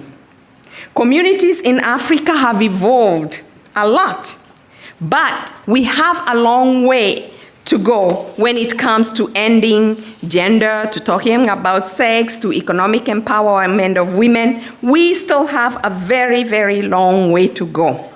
So I would say that I'm just going to read through some of the things that I think we should be doing. So one of the things that has to go, we must challenge taboos related to talking about sex. We are not going to overcome the AIDS epidemic if we continue to shy away from talking about sex. We must end social taboos related to widow inheritance. In Nyanza in Kenya has the highest rates of HIV. Women are passed on to one family member to another, even when the husband died of AIDS or the woman herself is living with HIV. That has to end. You know, we must stop condemning comprehensive HIV HIV education, and especially with religious groups. I am mad with religious groups. I love them, I'm a theologian, I'm one of them, but I am so angry when I hear, oh, we cannot have sex education in our schools, in our community. I say teach appropriate sexual education in our families, in our communities, everywhere it is possible. Do not dictate about reproductive health services and say no comprehensive contraceptives for women because of religion. You are killing women every day. And we have to say to this religious organization, tell the Pope he is killing women around the world every day. And he has to stop it. I say to my church in Kenya, their silence about gender-based violence, there is killing women and girls in Kenya every day. Therefore, they are murderers. When they don't speak against violence against women, they are murdering women and girls in our community. That has to stop. It is not about going to heaven alone. It's about how we relate to one another in this world. I see how when a grenade is thrown in Kenya, and it's explode, or a bomb, or whatever, the whole world rallies about that. And then I see Boko Haram kidnapped over 200 girls. We don't know what they are doing with them. Most likely they are being raped. And where is the world when this is happening? I'm outraged. I don't know whether you can tell it by the way I'm talking. I do believe that we have to break the silence and we have to talk about these things. And nothing is sacred. No religion is sacred when it comes to human rights of everyone around the world. So I invite you to walk this journey of, you will be shunned if you're talking about sex openly. You know, I have some of my family members right now who think I'm crazy because I will talk about masturbation to my nieces and nephews. You know, one of my brother-in-laws doesn't even want me around his kids because of that. But I believe, and I've said, and my father before he died, he said the same thing, my mom says the same thing, that we need these children alive so that we can teach them better morals. So we have to show them how to protect themselves. So, therefore, I work with young people in Kenya, and we are teaching them how to relate to one another, how to stop gender-based violence, you know, how to understand their bodies as they're growing up and enjoy it and, you know, love that they were created in the image of God. We are also working with women to give them economic empowerment. You know, I've had education is the first thing. Education is the first thing. You can, yes, I believe in education, but a woman today in Kenya can go up to the university and not get a job.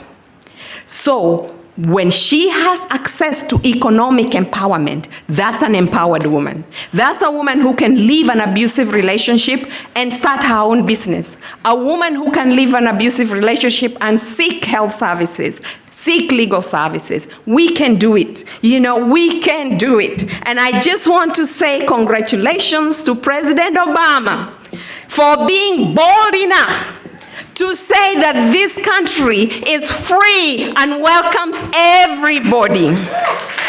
His immigration announcement last night is going to end some of the inhumane practices that have been going on in this country. Children being separated from their parents. U.S. citizen children who are born here, their mothers and their fathers chased away from this country because they don't have legal documentation. Please allow me to talk about that just for 1 minute. I came to this country as a student. I was legal and I'm still legal. And you know why I was able to be legal? Because after the student, I got money and I was able to get a H-1B visa and then eventually a green card. I spent thousands of dollars to get a green card. If you are making $5 an hour, which is what most of the populations that are immigrants into this country are making, how can you afford $5,000 to apply for a green card? How? So President Obama, and we hope he will take the next step that needs to be taken because we are all children of God. Thank you very much.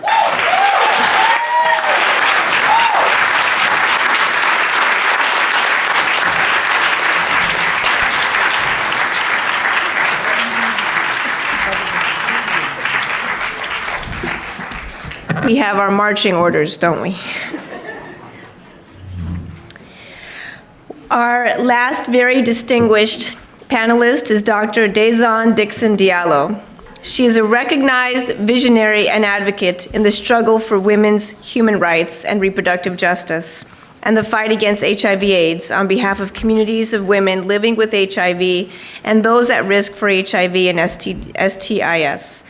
Dr. Diallo is founder and president of Sister Love Incorporated, established in 1989, the first women's HIV/AIDS and reproductive justice organization in the southeastern United States.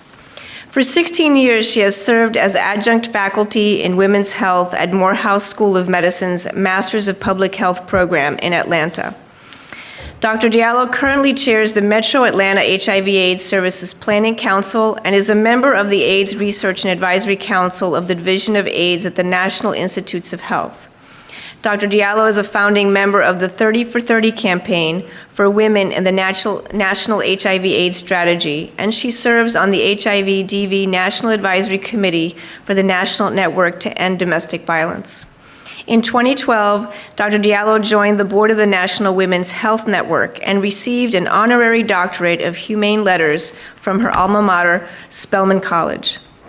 Dr. Diallo holds a master's degree in public health from the University of Alabama at Birmingham and bachelor's degrees from Spelman College in Atlanta. Please welcome Dr. Diallo.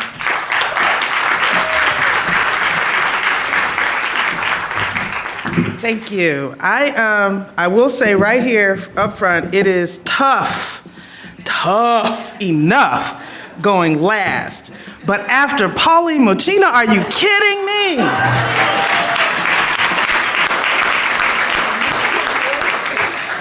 Yes, I can do it, and I'm gonna do it with my equal time no matter what happens, just so y'all know.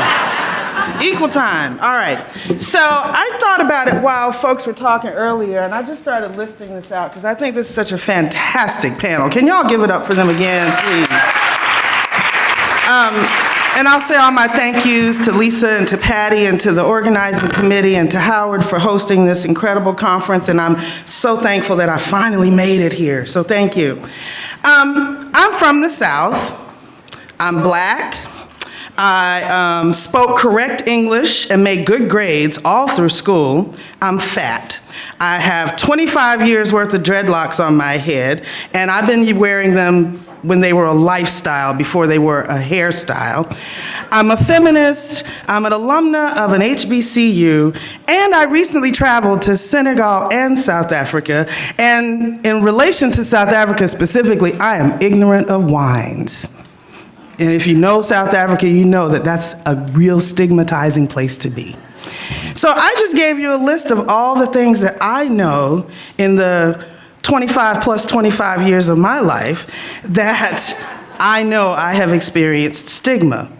Two things that were interesting to me in the 30 years I've been involved in HIV and AIDS is that it's always been assumed that I'm HIV positive, and I never felt stigmatized for that.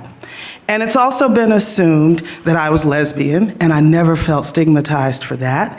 And it was also assumed that I was 10 years older than I was, and I never felt stigmatized for that, because don't nobody give money to young people when you found an organization anyway. So I just say that because we're talking about HIV and stigma, and that gives us some freedom and leeway to think externally about stigma if we're not living with HIV. And I think it's important for us to acknowledge what stigma means in our individual lives, in our own experiences, in our families, because that's the only way that we're going to be able to put our feet in anyone else's shoes, is to understand what shoes we've already been walking in. So I just want to make sure that everybody in here locates themselves in that experience at some point in your own life. And I also think it's important to acknowledge that on this day, y'all have 6 women founders of organizations that are doing some freaking amazing things. So I just want to give my shouts out to Pat Knowles, Noreen Kaliba, Pauline Muchina, Catherine Hansons, Mary Bowman, who is the newest founder on the block, and of course myself, because 25 years of Sister Love ain't been no easy ride. So, in light of the conversation that we've been having so far, my job, or at least what I expected to do today, was sort of take this conversation that Pauline just did for us from looking at the human rights paradigm and the human rights framework from a policy place to a place of practice. Because as I was talking, just, one of those rude side talks that I had with Dr. Mayer, somewhere in between, was that, of all of those regulations and treaties and agreements that people have signed on to and ratified around the world, we can talk great about the fact that they exist, but we should also acknowledge that the United States has failed to ratify more than most of them. Actually, about out of the 24 to 27 treaties that are out there, we've actually only legally ratified about 4. And so that leaves us in a position of not necessarily expecting that, especially after November 2014, of expecting any of these human rights policies to be ratified or signed anytime soon. So let's talk more about human rights practice, because human rights policy is not necessarily within our reach immediately. And I just put these up here to remind you also, because we are in the United States, but we're having a global conversation today about HIV and stigma. And sometimes in the US we get a little bit myopic because our epidemic is well over 70% among men, and I'm real clear about that. And the fact that that happens means that what I think is not insignificant, between 20 and 25% of the population living with HIV in the US is women, it still means that we get left out and left behind. So I want to remind you that worldwide, more than half of the epidemic is women. The UN, the WHO reminds us of that. I also want to remind you that half of the epidemic in this country is in the South, and that more than half of the women living with HIV and AIDS are in the South. That includes DC. And of course, we know the numbers in terms of women of color. And I just use this slide because we oftentimes forget that while we talk about the rates, because this is what public health will do for us, when we talk about the rates, it looks really crazy in the Northeast in terms of the 51.6 per 100,000, although in the Southeast it's 43.1 per 100,000 diagnoses among women. If you actually look at the case numbers, we outnumber everybody else in all the regions put together in terms of Black women and HIV in the southern region. So I just want to remind folks of what that picture looks like. And then across, in terms of the South as well, some of this is already known, but the fact that we have yet to mention the Affordable Care Act in this talk this morning, I think that these things are immediately relevant, that the numbers of deaths continue to rise in terms of HIV and AIDS in the South. We still see more people dying of AIDS than the rest of the country.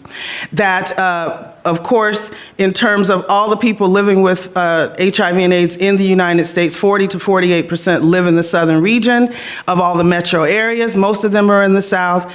And that in terms of leading in AIDS cases, late diagnoses, and as well as less federal resources going into our region, this is still our reality. And I put these things out here because while AIDS is still the new black, it's also a women's disease.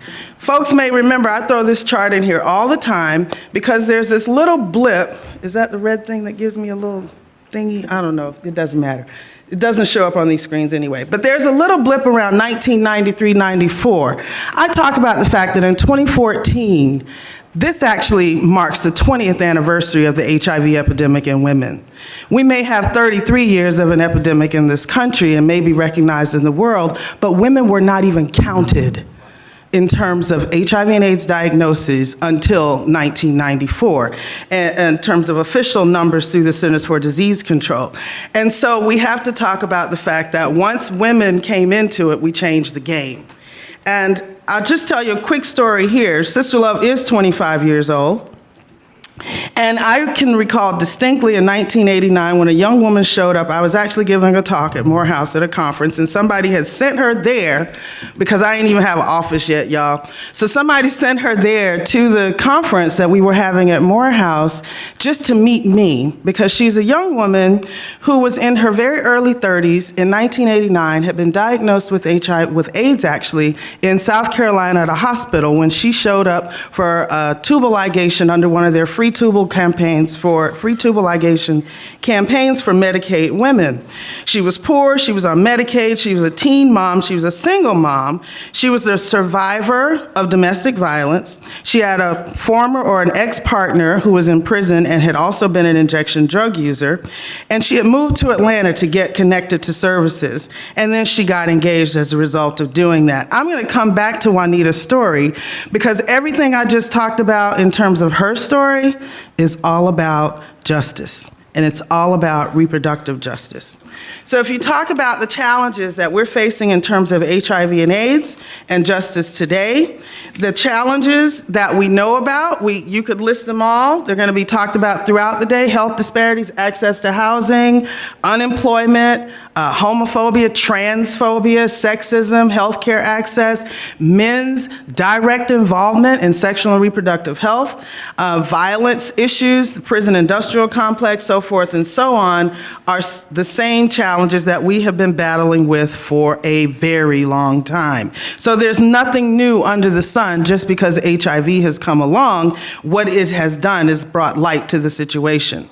So you've heard a little bit more about human rights being the universal guarantees, protecting individuals and groups against actions that interfere with our freedoms and our dignity, which I think is critical in the conversation. We talk about freedoms, but we talk less about the role that human rights play in upholding dignity and respect of individuals and of groups. So we talk about the human rights framework because this is how we begin to locate reproductive justice. And it's been spoken about, but it's a belief in the inherent dignity and equality of people.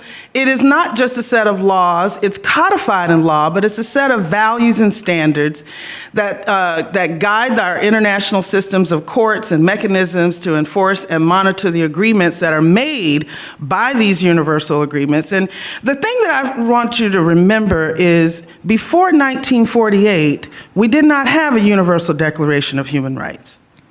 And the reason we got a Universal Declaration of Human Rights is because of the results of all of the horrific things, of the horrors that took place in the Second World War, leading to, during, and in some cases immediately following. And the fact that the world finally had to come together and say, well, we've got laws inside our countries to protect people from outside countries. We've got laws inside our countries to protect people from other people and sometimes other businesses. But there were no laws that would protect a people from their own governments. And that's what we needed then, and that's what we still need now. So if we move forward, and I like to break this down because I want people to help themselves locate their own human rights story inside the framework. So they don't have to know about the treaties, they don't have to know about the conventions, they don't have to know about all the policies. What they have to know is have your civil rights been upheld or violated at any time? Have your political rights been upheld or violated at any time? Talking about standing in line for 9 and 12 hours in the state of Florida to make a vote, that's a human rights violation. If I'm a sexually active person who is under the age of 18, but I can't get equal access to information and education as opposed to my counterparts who are abstinent only, that's a civil rights violation because I'm not being treated equally under the law. And by the fact, if there are any lawyers in the room, I'm still looking for the class action lawsuit on behalf of all teenagers who have sex. So the economic rights, do I have equal access to equal pay? Y'all like that, right? I think it's appropriate. I'm not a lawyer. I don't know the details in it, but it's aspirational in my life. So economic policies or economic rights, am I being paid equally for the same work? Do I actually have the proper pay? We talk about, I had an argument the other day about the just gross, immense fight, and I'll take it to this. In South Africa, there's a wildly popular program, The Generations. People ever seen it? Africa Channel, you might have it. Generations is a nighttime soapy, wildly popular. I think it's terribly produced. But anyway, that's not relevant. So most of the acting cast walked off because they weren't getting the agreements that they wanted in their new contracts. And those are real, because they're like one of the few unions that's not best protected, like most unions are in South Africa. But then we got into this argument about, well, what about all the other workers? What about the production teams and the production staff and the riggers and the grips and everybody else that makes those programs happen and makes the money for the industry that produces these programs? To talk about 50,000 increasing my salary by 55,000 Rand a month when the people who are laying the safety tracks on the set are making 5,000 Rand a month and no one's arguing about what increases they need. The fact that we value certain types of work and then we put ridiculous amounts of money to certain types of work is also a consideration of an economic rights violation. Social rights, housing, access to health care, access to education. If you have any story in that realm, that's about human rights. Our cultural rights, practicing the language that we speak, the people that we come from. You know, I'm from Georgia. The first thing people ask you is, who your people, right? So that's a respectful question as far as I'm concerned, because that matters to you, that I come from a certain community and a certain population, and that gives me a certain right to express myself in a certain way. Sexual rights, developmental, environmental, and then there are some other areas of the framework, and I live my life right there next to Pauline in the sexual rights component. Because it's not just about the right from sexual violence, but it is also the right to sexual expression, to sexual freedom, and to sexual pleasure. And by the way, I just got back from South Africa, and I can tell y'all I did not mind raising my hand, because quite frankly, masturbation is a nice response to sleeplessness as a result of jet lag, just let you know. Which is why every night this week is working for me. All right. So if I stopped here and I just asked folks to shout out, who do you identify as people who are most at risk for HIV? Let me hear. Tell me in groups. Black gay men. Black gay men. Black women. Latinos. Married women. Married women. Substance users. Almost, there you go. Hello, thank you. Well, here's the deal. Some of y'all didn't call out poor people, migrants, refugees, internally displaced people, prisoners, sex workers, indigenous people. The fact is that the folks who are suffering the most in terms of HIV vulnerabilities are also the people worldwide who have the least human rights protections wherever they are. There is not daylight between the question of whether human rights and HIV go hand in hand. And in my region, we can even point it out a little more starkly. This is a piece from the Human Rights Watch that I really appreciate as a perfect graph, that in terms of HIV and human rights in the southern region of the United States, it's in a risk of environment.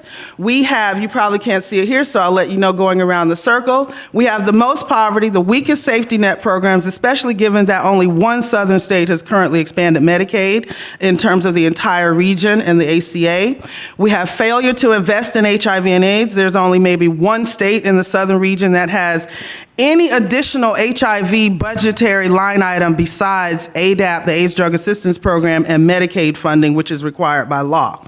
We have the most uninsured, abstinence-based sex education is predominant, the most hostility in terms of LGBTQ people. We have the highest number of prisoners, criminalized HIV exposure cases, as well as the fewest needle exchange programs. We have an epidemic of an environment of risk around HIV and human rights in the South. And we know, as you've heard, that human rights is the best response to the epidemic. So one of the things that came about when we do talk about policy is the fact that in 2010, we had the National HIV/AIDS Strategy. Now, I would say right here that we were extremely excited about the advent of a National HIV/AIDS Strategy. One, it was the first time we were going to have one, you know, after 20 plus years or almost 30 years into an epidemic. Second, this was a great time to make sure that the key issues around women and HIV finally made it into the national policy agenda. And we worked really hard, we fought really hard, we pushed really hard, and we failed almost as hard. And when I say that, I mean that women still, by and large, in terms of the context of sexual and reproductive health issues, were not explicitly identified, laid out, nor given aims and metrics in the National HIV/AIDS Strategy.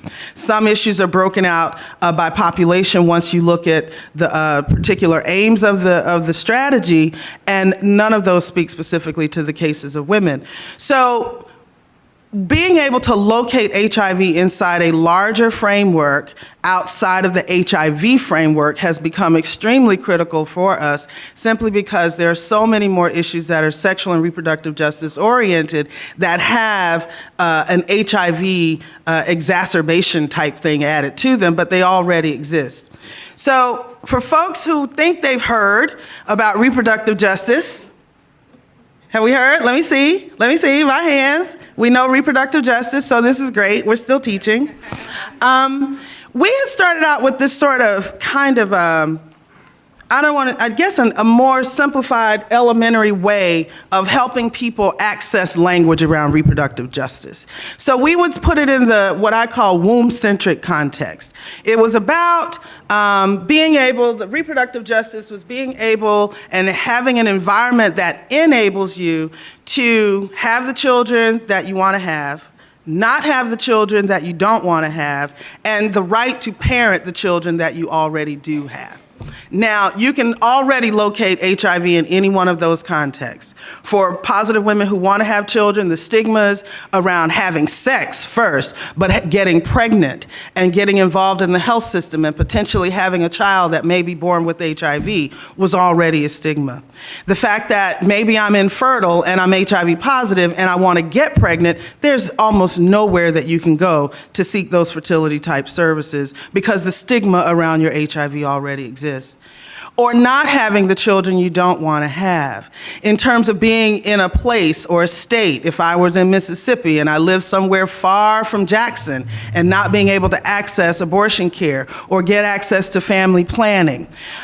In terms of parenting the children that you have, there's a history. For example, in our Department of Family and Children's Services, there was a point where women would be told that they weren't going to get their parental rights restored, no matter after they finished incarceration, they finished their substance abuse program, they're in school, they may have a work, they already have stable housing, but because you're going to die anyway, we're not giving you your children back. So these are the kinds of things that already existed in RJ. But when we even expand sexual and reproductive justice to say that it exists when all people have the social and political and economic power and resources to make healthy decisions about our gender, our bodies, our sexuality, our families, and ourselves and our communities, then we are talking about full reproductive justice. So how it works is it does not negate the fact that we have decades of work on reproductive rights. It does not negate the fact that we still have a lot of work to secure reproductive health. I actually have a slide, I don't even want to give it up to you, but the fact that we're still fighting over contraception in 2014 just lays me flat. I'm just telling y'all. So, but in terms of how we look at the framework, service delivery is reproductive health. That's where you go and access clinics, where you get the family planning services, where you get HIV education and STI treatment, screening and treatment. The rights and the legal advocacy is about the policy work. This is where we advocate around the laws. It's where we push to make sure that preventive services for women are included in the Affordable Care Act. It's where we want to fight against a lot of these laws that have proliferated in the last few years to restrict even more access to reproductive health for women than what we've had in the last 30 years. And then there's the movement building component, which is what we call reproductive justice. It's what gives us the opportunity to bridge all of these pieces together and build ourselves a larger movement than some of these silos and isolated pockets that we've been working in. And it's all centered around ending reproductive oppression. So this is how we locate HIV. There's a human rights framework, there's a reproductive justice framework, and then there's the movement around HIV inside of that. And then how that looks. Oh, there's my slide. I just have to tell y'all. So fat guy on the left says, she died of breast cancer because she was poor, couldn't afford a screening, and we closed Planned Parenthood. Fat guy on the right says, on the bright side, she was not an unborn fetus. And then, of course, this picture right here says, I cannot believe I still have to protest this shit.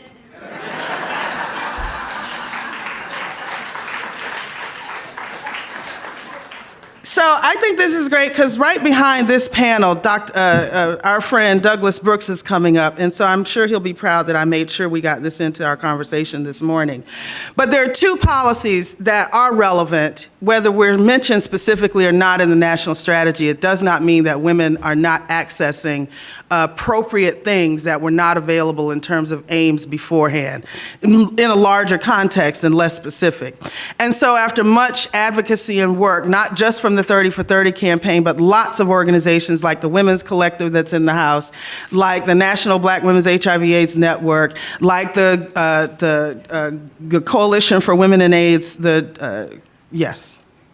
NWAC, National Women in AIDS Coalition, and other organizations like Sister Love, we've also worked to ensure that there has been a concerted effort to focus on women. And so in the past couple of years, the president, by executive order, legally, by executive order, put together an interagency working group that produced a report called Addressing the Intersections of HIV/AIDS and Violence Against Women and Girls and Gender-Related Health Disparities. For me, gender-related health disparities is a euphemistic way of saying reproductive rights without upsetting the other side of the aisle. But the bottom line is that I will read this out to you if you hadn't heard it before, and Douglas will do the same, is that stigma is identified in the vision statement of the strategy. It says the United States, and this is President Obama's words himself, will become a place where new HIV infections are rare, and when they do occur, every person, regardless of age, gender, race, ethnicity, sexual orientation, gender identity, or socioeconomic circumstance, will have unfettered access to high-quality, life-extending care free from stigma and discrimination. So it's codified in our policy as terms of our national strategy, and it needs to be codified in our work on the ground. So in terms of that report and the objectives, because I really want to hone in now specifically on the human rights context and the reproductive justice context that is, I think, extremely at the top of priorities for women, particularly around the world, as Pauline has already alluded to. But in terms of the IWG's report, we're talking about improving health and access to screening for intimate partner violence as well as HIV, both services of which are included as preventive services for free in the National AIDS in the Affordable Care Act. That there are improved outcomes of women in HIV care for addressing violence, that looking at the contributing factors that increase the risk of violence for women and girls who are living with HIV, and to expanding public education, outreach, and supporting research to understand the scope of the intersection better. And there are some folks who are doing some incredible work at that intersection and in that research, including the Positive Women's Network USA, University of California, San Francisco Women's HIV Program has an incredible body of research on trauma and on trauma-informed care, including HIV and violence. So in terms of the challenges to how we address HIV and reproductive justice, we're looking at, first and foremost, HIV information, linkage, testing to care. All of the things that show up in the care continuum now are critical issues in terms of women's sexual and reproductive health. Discrimination, bias, and stigma in healthcare settings. We still have young women who want to show up for family planning.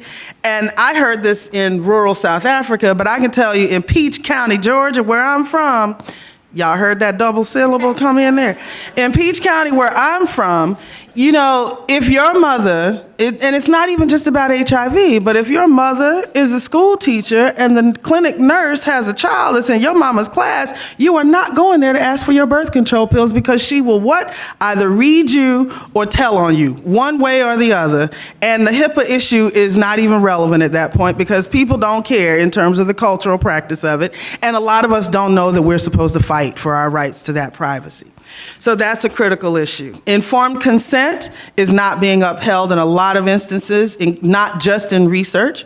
That family planning options are limited. And of course, we already talked about custody cases and parenting. And I've mentioned a little bit about the violence against women, but here's the deal. 55% among women who are living, 55% of the women who are living with HIV have experienced intimate partner violence, which is double the national rate. In terms of childhood and sexual abuse, 39% and 42% respectively of women living with HIV are more than twice the national rates. In terms of lifetime sexual abuse, it's 61% among women living with HIV, which is more than 5 times the national rate. And post-traumatic stress disorder is experienced by 30% of women living with HIV, which is almost 6 times the national rate. Correlation is already there. So how we deal with that, and this just being one of those situations that Pauline also alluded to, which also happens in the United States. Just a few years ago, this young woman who was openly positive, was active in her community, had a sexual affair with a married man who, when she disclosed her status to him, according to him, because she was already out in the community, according to the community, her family and friends, that when she disclosed her status, he brutally stabbed her to death just minutes before her 2 elementary school children walked in the house. Fortunately, due to appropriate jury and a lot of activism, I think. He just was sentenced about a year ago to 40 years. That we did not expect to happen simply because even in the defense, using her HIV against her, right, was a fear that we thought would have more effect than the actual facts of the case. So, of course, we talked about PTSD, but there's lots of data that shows that the role of violence and trauma play on the compromised immunofunction. Dr. Eddie Mochtinger at UCSF talks, for example, about the fact that he always starts his talks with the story of patients whom he knows like family members. And he says in year before last, he had 9 patients die in his program. In one small clinic, he had 9 women to die. 8 of those 9 women were already virally suppressed. So viral suppression in terms of our end game around HIV treatment and access to care is obviously not enough, because for the 8 out of the 9 women who died, and it wasn't about HIV, it was due to murder, violence, suicide, or drug overdose as a result of depression and PTSD, and all of them had some exposure to violence and trauma. So recognizing that HIV actually has its own bearing, but the intersection of violence goes even beyond that. And so I'm going to close because I saw Douglas take his seat somewhere. Oh, snap. That's okay, because that's why I print this stuff out. So what I wanted to finish with is this, that reproductive justice recognizes that the ability of any woman to determine what happens to her body is directly related to what's happening in her community. That the human rights protections or violations determine an individual's ability to exercise self-determination, whether that's around practicing safer sex, negotiating condoms, getting an HIV test, or getting the appropriate, respectful, accessible treatment if they're diagnosed with HIV. And by the way, in this country, 99% of the people who are tested for HIV are not going to be HIV positive. And so we also need a respectful continuum of care for people who are HIV negative and access to the science and the services that are available to them. And that what it also does is it allows us to work with other social justice movements, housing movements, movements around poverty alleviation, ending the prison industrial complex. All of these issues are immediately connected. So the last thing I want to do as I close, and you all have the full deck, so if people want the full deck for the larger context, y'all just have to contact Patty Houston. I want to first come back to Juanita's story. So Juanita was diagnosed in the same year that Sister Love was founded. She was our very first HIV positive patient. And interestingly enough, over the years, of course, she became our first HIV positive staff person way back when. She also at some point became a member of our board. She's a founding member of the board of Sister Song, National Reproductive Justice Collective. She actually is the person who coined the name for Sister Song. She is a trainer, a mentor, a leader, a master crafter and quilter. She's a speaker around the world. She spoke at the International Tribunal on Violence Against Women at the Fourth World Conference on Women in Beijing in 1994, and in 1995, and in 2004, she was the only person to speak to HIV at the National March for Women's Lives, which brought 1.25 million people to the National Mall to fight for women's reproductive freedom. She was the only person to speak to HIV and as a positive woman living with HIV. And she's done a lot of work in South Africa, and she's a founding member of the Positive Women's Network, USA. Positive people, and in particular, positive women lead. They have the hindsight, the foresight, the vision, the wisdom, the experience, the moral authority, and the collective voice to tell the rest of us what we really need to know, what we need to do, and how best we need to do that. That is a cornerstone of reproductive justice. Positive women leaders, they know these issues. Who can you tell is the hashtag for today. They know disclosure. They know prevention. They know treatment and care, shame, stigma, and discrimination. They know criminalization. They know sexual and reproductive health and rights and justice. They know about human rights. They know advocacy. They know policy and research because they come from common experiences around gender inequities, marginalization, low political representation, if it's present at all, relationships with men at risk, intersections with violence and trauma and inclusion as a priority population, economic dependence versus independence, and sexual identity and expression. And so the more we do to include positive people as leaders in our work, regardless of where we are across the spectrum, the more we do to ensure that we respect and include the wisdom and the lived experience as much as all the academic training as so many of us have, to recognize that they have to be not just part of the solution, but the leaders of the solution to the end of this epidemic. Because once people disclose and they go public, that is the biggest measure of beginning to end stigma beyond any other evidence-based intervention we could probably create. I know this for a fact because the work that we do with our Everyone Has a Story project, which just simply takes a series of videos of women telling their stories, that bursts open doors around stigma for providers, for mid-level managers in HIV/AIDS organizations, as well as for other people living with HIV who have yet to disclose. And the last thing that I would say that we do is our 2020 Leading Women's Society, I think, is a precious way of just acknowledging women who are leaders, who are active in their communities, to say thank you, to lift them up, to shine the light, and say what you do is changing the world. And we do this every year, and to this point, we have about 129 women leaders from around this country who are doing the damn thing and are changing it where they are. And I know that at least one of them is in the room today. Pat Knowles is here. So I close on this slide right here.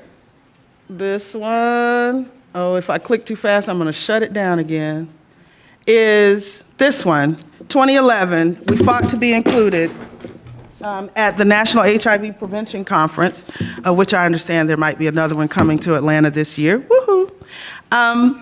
And I just wanted to point out, as Pauline started, the woman in the middle of this photo is another one of our Positive Women leaders, another 2020. She was diagnosed with HIV after her divorce. She grew up the daughter of a pastor, very popular pastor. She herself is a minister. She became open with her status several years ago, but has been doing the work for a very long time in silence. A couple of years ago, she was appointed to the President's Advisory Council on HIV and AIDS. And I think that that is a powerful testament to the role that ending stigma, addressing disclosure, standing in your own story, and stepping out front can tell for not just people living with HIV, but for all of us. Thank you.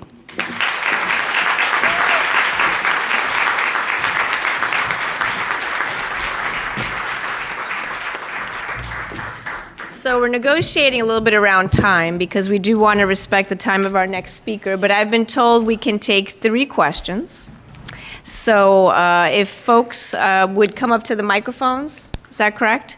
And 3 of you, the 3 fastest to the microphones, can ask the 3 questions. So we have 1, 2, 3 in the back? Okay. So I'm going to start in the middle. If you would just introduce yourself and quickly pose your question and give the panelists a chance to answer. Yes, so my name is George Lander and I work in the city for Us Helping Us as a community health worker and care provider. I'm actually disillusioned as a care provider and working in prevention, so that's what I'm going to speak to. Specifically the last 2 ladies, I think it might have flew over some of the PhDs in the room, but you all talked about a lot of revolutionary action. And so part of my disillusionment with prevention is that I don't see revolution anymore. It's like people have become comfortable and have forgotten that progress takes struggle. And so they're afraid to make people uncomfortable. They're afraid to lose their funding. And so between the human rights issues and everything, what I didn't hear speech of was capitalism and bucking capitalism out of public health and how that would benefit in terms of looking for new funding models and things of that. So can you speak to how you're doing that with your organizations? Sure, and thank you so much. Thank you so much, and of course, peace and prayers to you all at Us Helping Us and to Ron. The first thing is, I think you're absolutely right. I just think that getting involved in giving people access to all that they need, especially health care and all of the structures around that, is revolutionary in and of itself. And I will tell you, a part of the revolution that we didn't win was that universal access to health care, which was left out at the end of the Affordable Care Act, is exactly where we needed to go and where we still need to go, and that we will get there. We will get there. I don't know if we're going to dismantle capitalism in that way in terms of healthcare. That's a whole nother part of the fabric of this country that would have to be unsewn first. But I do believe that if we did more around the human rights aspects of health, and that the universal access to care, as was talked about earlier, are actually given the rights in our policy, in our legislation, as well as in our provision and our practices, then we will get there. And we don't necessarily have to dismantle and disband capitalism, so to speak, from healthcare. What we need to do is create a system of healthcare that is equitable, accessible, and free to everybody. Thank you. Yeah. Thank you very much. So what we do is we just continue to fight about that while we deliver the best services we can every day, and the funders that don't want to fund us ain't supposed to. So we'll now go to our next question, all the way to my left. Hi, Christy Stringer from, is it not on? Just a little louder. Yep. You're good. Christy Stringer from University of Alabama at Birmingham. I actually had 2 questions, but we only have time for 3 total. So I just want to throw one idea out there, and that being the effect of the Tennessee legislation against pregnant women who are using drugs, and how that might affect mother-to-child transmission. But I'm just going to leave that without the question there. My question really is, what protections, particularly related to not unintentionally disclosing someone's status, does someone have if they were to bring a human rights case? So I've talked to several individuals who have been fired at work, and when I say, did you seek lawyer? Well, I did, but my lawyer said that, it wasn't worth it because that would out me to the rest of my community, because it's a matter of public record. So are there protections for the identity of individuals living with HIV who want to stand up for their rights in that way? So, sorry, I was kind of hoping other people would handle that. So from an international human rights standpoint, yes, there is a prohibition on discrimination including HIV status under General Comment 14 on the right to health. However, in order to make anything actionable from a human rights perspective, of course, the problem is you have to disclose to your community, and that is the danger with just about all litigation, is that it is public, and rightly so. And beyond the law, then, we need to think about other structures that make this impossible. So what is limiting access to justice when people face discrimination? And so in this country, we have, depending on the state, as I understand it, you cannot be fired for disclosing your HIV status, but that is not universal across the United States. And so human rights provides a path by which we can talk about inequalities across the United States and seek to create harmonization so that HIV status is no longer grounds for dismissal.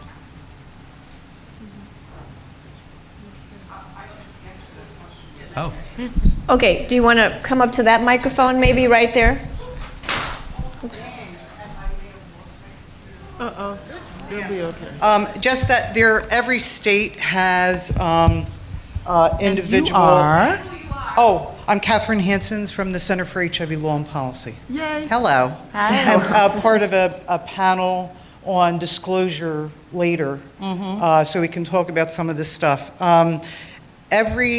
As far as in the workplace, the Americans with Disabilities Act, it prohibits termination on the basis of your HIV status. It wouldn't necessarily, and so the circumstances really hinge. If the employer has revealed the person's HIV status in some way to other employees, and that creates a hostile work environment, there may be under one branch of the ADA, Title I, that deals with employment, there may be protection against that, and you can get damages depending on the harm.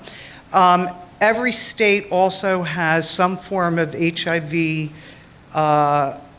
testing law that usually incorporates some provisions around confidentiality, but they do really vary from state to state. So for example, in Chicago or Illinois, everybody is covered by that law. So if you tell so in a way, gossip is sort of covered. But most states that, like New York, only cover folks whose job it is to have that information, social service providers and doctors.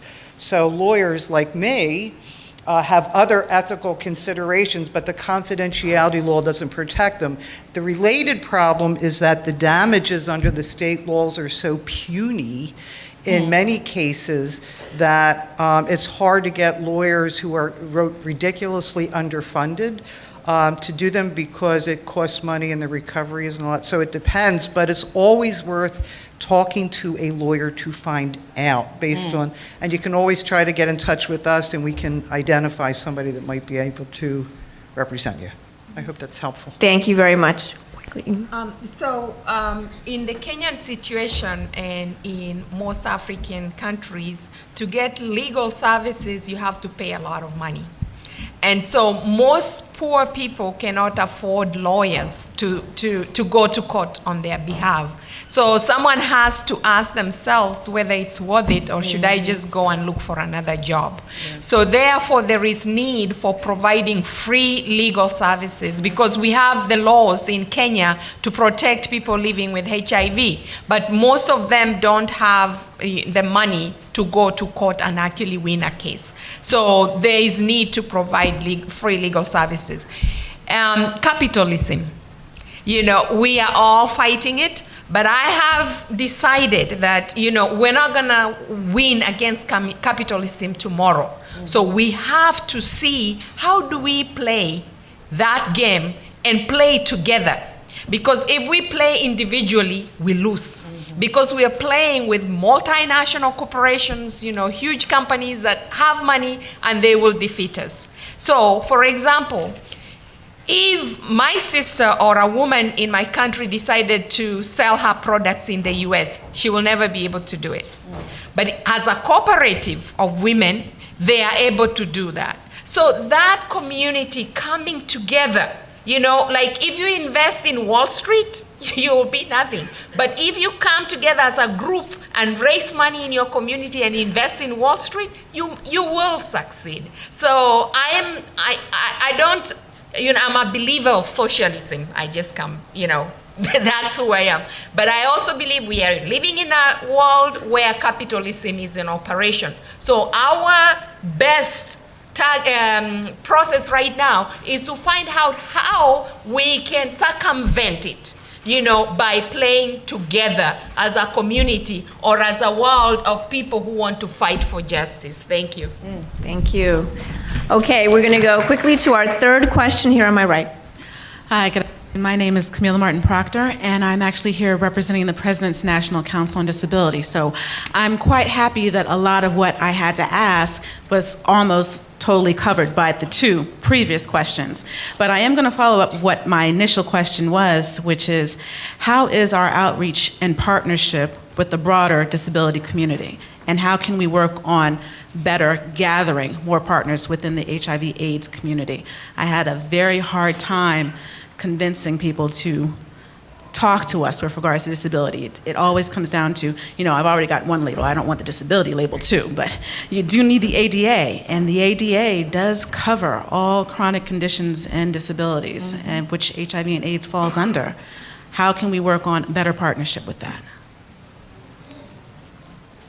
So I'll start. I think in expanding some of these partnerships, what we've seen, and this goes back to the original question on sort of revolutionary discourses, when I presented on the origins of human rights, I didn't discuss sexual rights. I didn't discuss disability rights.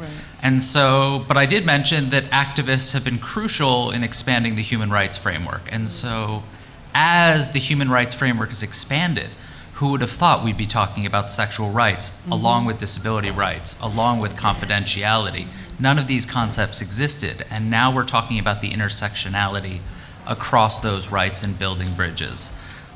This goes back to the original comment that when we work together, we are stronger.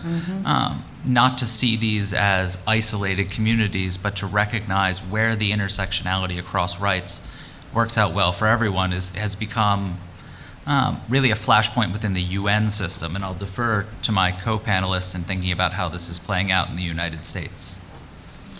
So there are a couple of things, and this isn't from the legal, this is really from the community and mobilization perspective, and this is where I think the RJ framework itself gives us so much room to do that work in.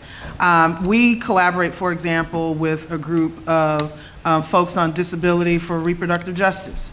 There's a group of folks who are LGBT disability rights groups that, in terms of the RJ and the LGBT issues, it's not that big a leap to connect the HIV and sexual health issues to those two concerns. And so I do believe that the more we literally use the language, that we articulate these issues in a larger framework. So the ADA itself fits inside the human rights framework. So when we can talk about all of this stuff as really fitting inside one framework, thinking of it like we have a lot of branches of the same tree, then we do have an opportunity to do more work together, more collaboratively. A good example of where it happens, and it's on fire when it does every year, is the CLIP conference, the Civil Liberties and Public Policy Program at Hampshire College, which puts on probably one of the most amazing, effective young people's sexual and reproductive health conferences in the country. And it just blows apart any silo and any notion of one discipline or one activism going on versus another. It brings everybody together under the same umbrella in the most beautiful way, and movement builds from that. And don't forget the media. You know, I think, you know, we just ignore the social media especially, and the impact that it's having in our world today. Also, communities, I mean, groups where people assemble, the faith community. You know, you have to take advantage of those and as outreach channels. Thank you. Thank you. So one last big round of applause for our fabulous panel. And I'm sure they'll be around a little longer so you can speak to them and connect. And I'm going to turn over the microphone now to the organizers. Thank you, panelists, and Monica for this awesome plenary one. Let's give them a hand, one more. It's a great way to start our first plenary. And before I introduce our keynote speaker, I want to acknowledge we have some international visitors in the room from the U.S. Department of State that are here from all over the globe. I will not attempt to say all of your names, but I will acknowledge the countries you are all from: Botswana, People's Republic of China, Saudi Arabia, South Sudan, Tanzania, Peru, Poland, Nigeria, Egypt, Estonia, and Nepal. If you want to raise your hands, guys, there they are all over the room. Thank you for coming.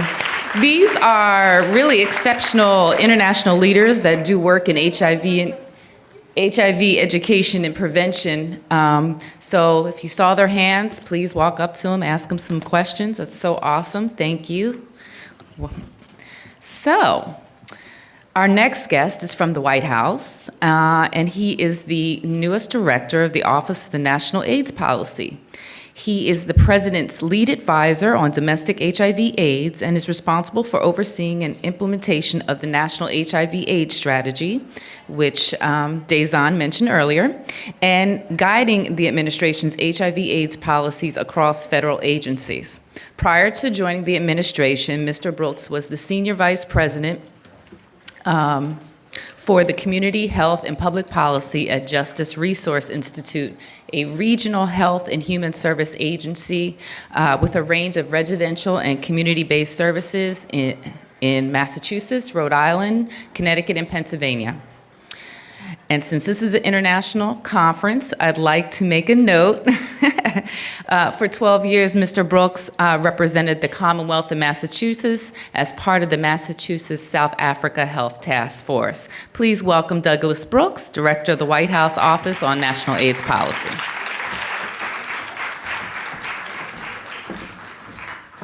Thank you, Lisa.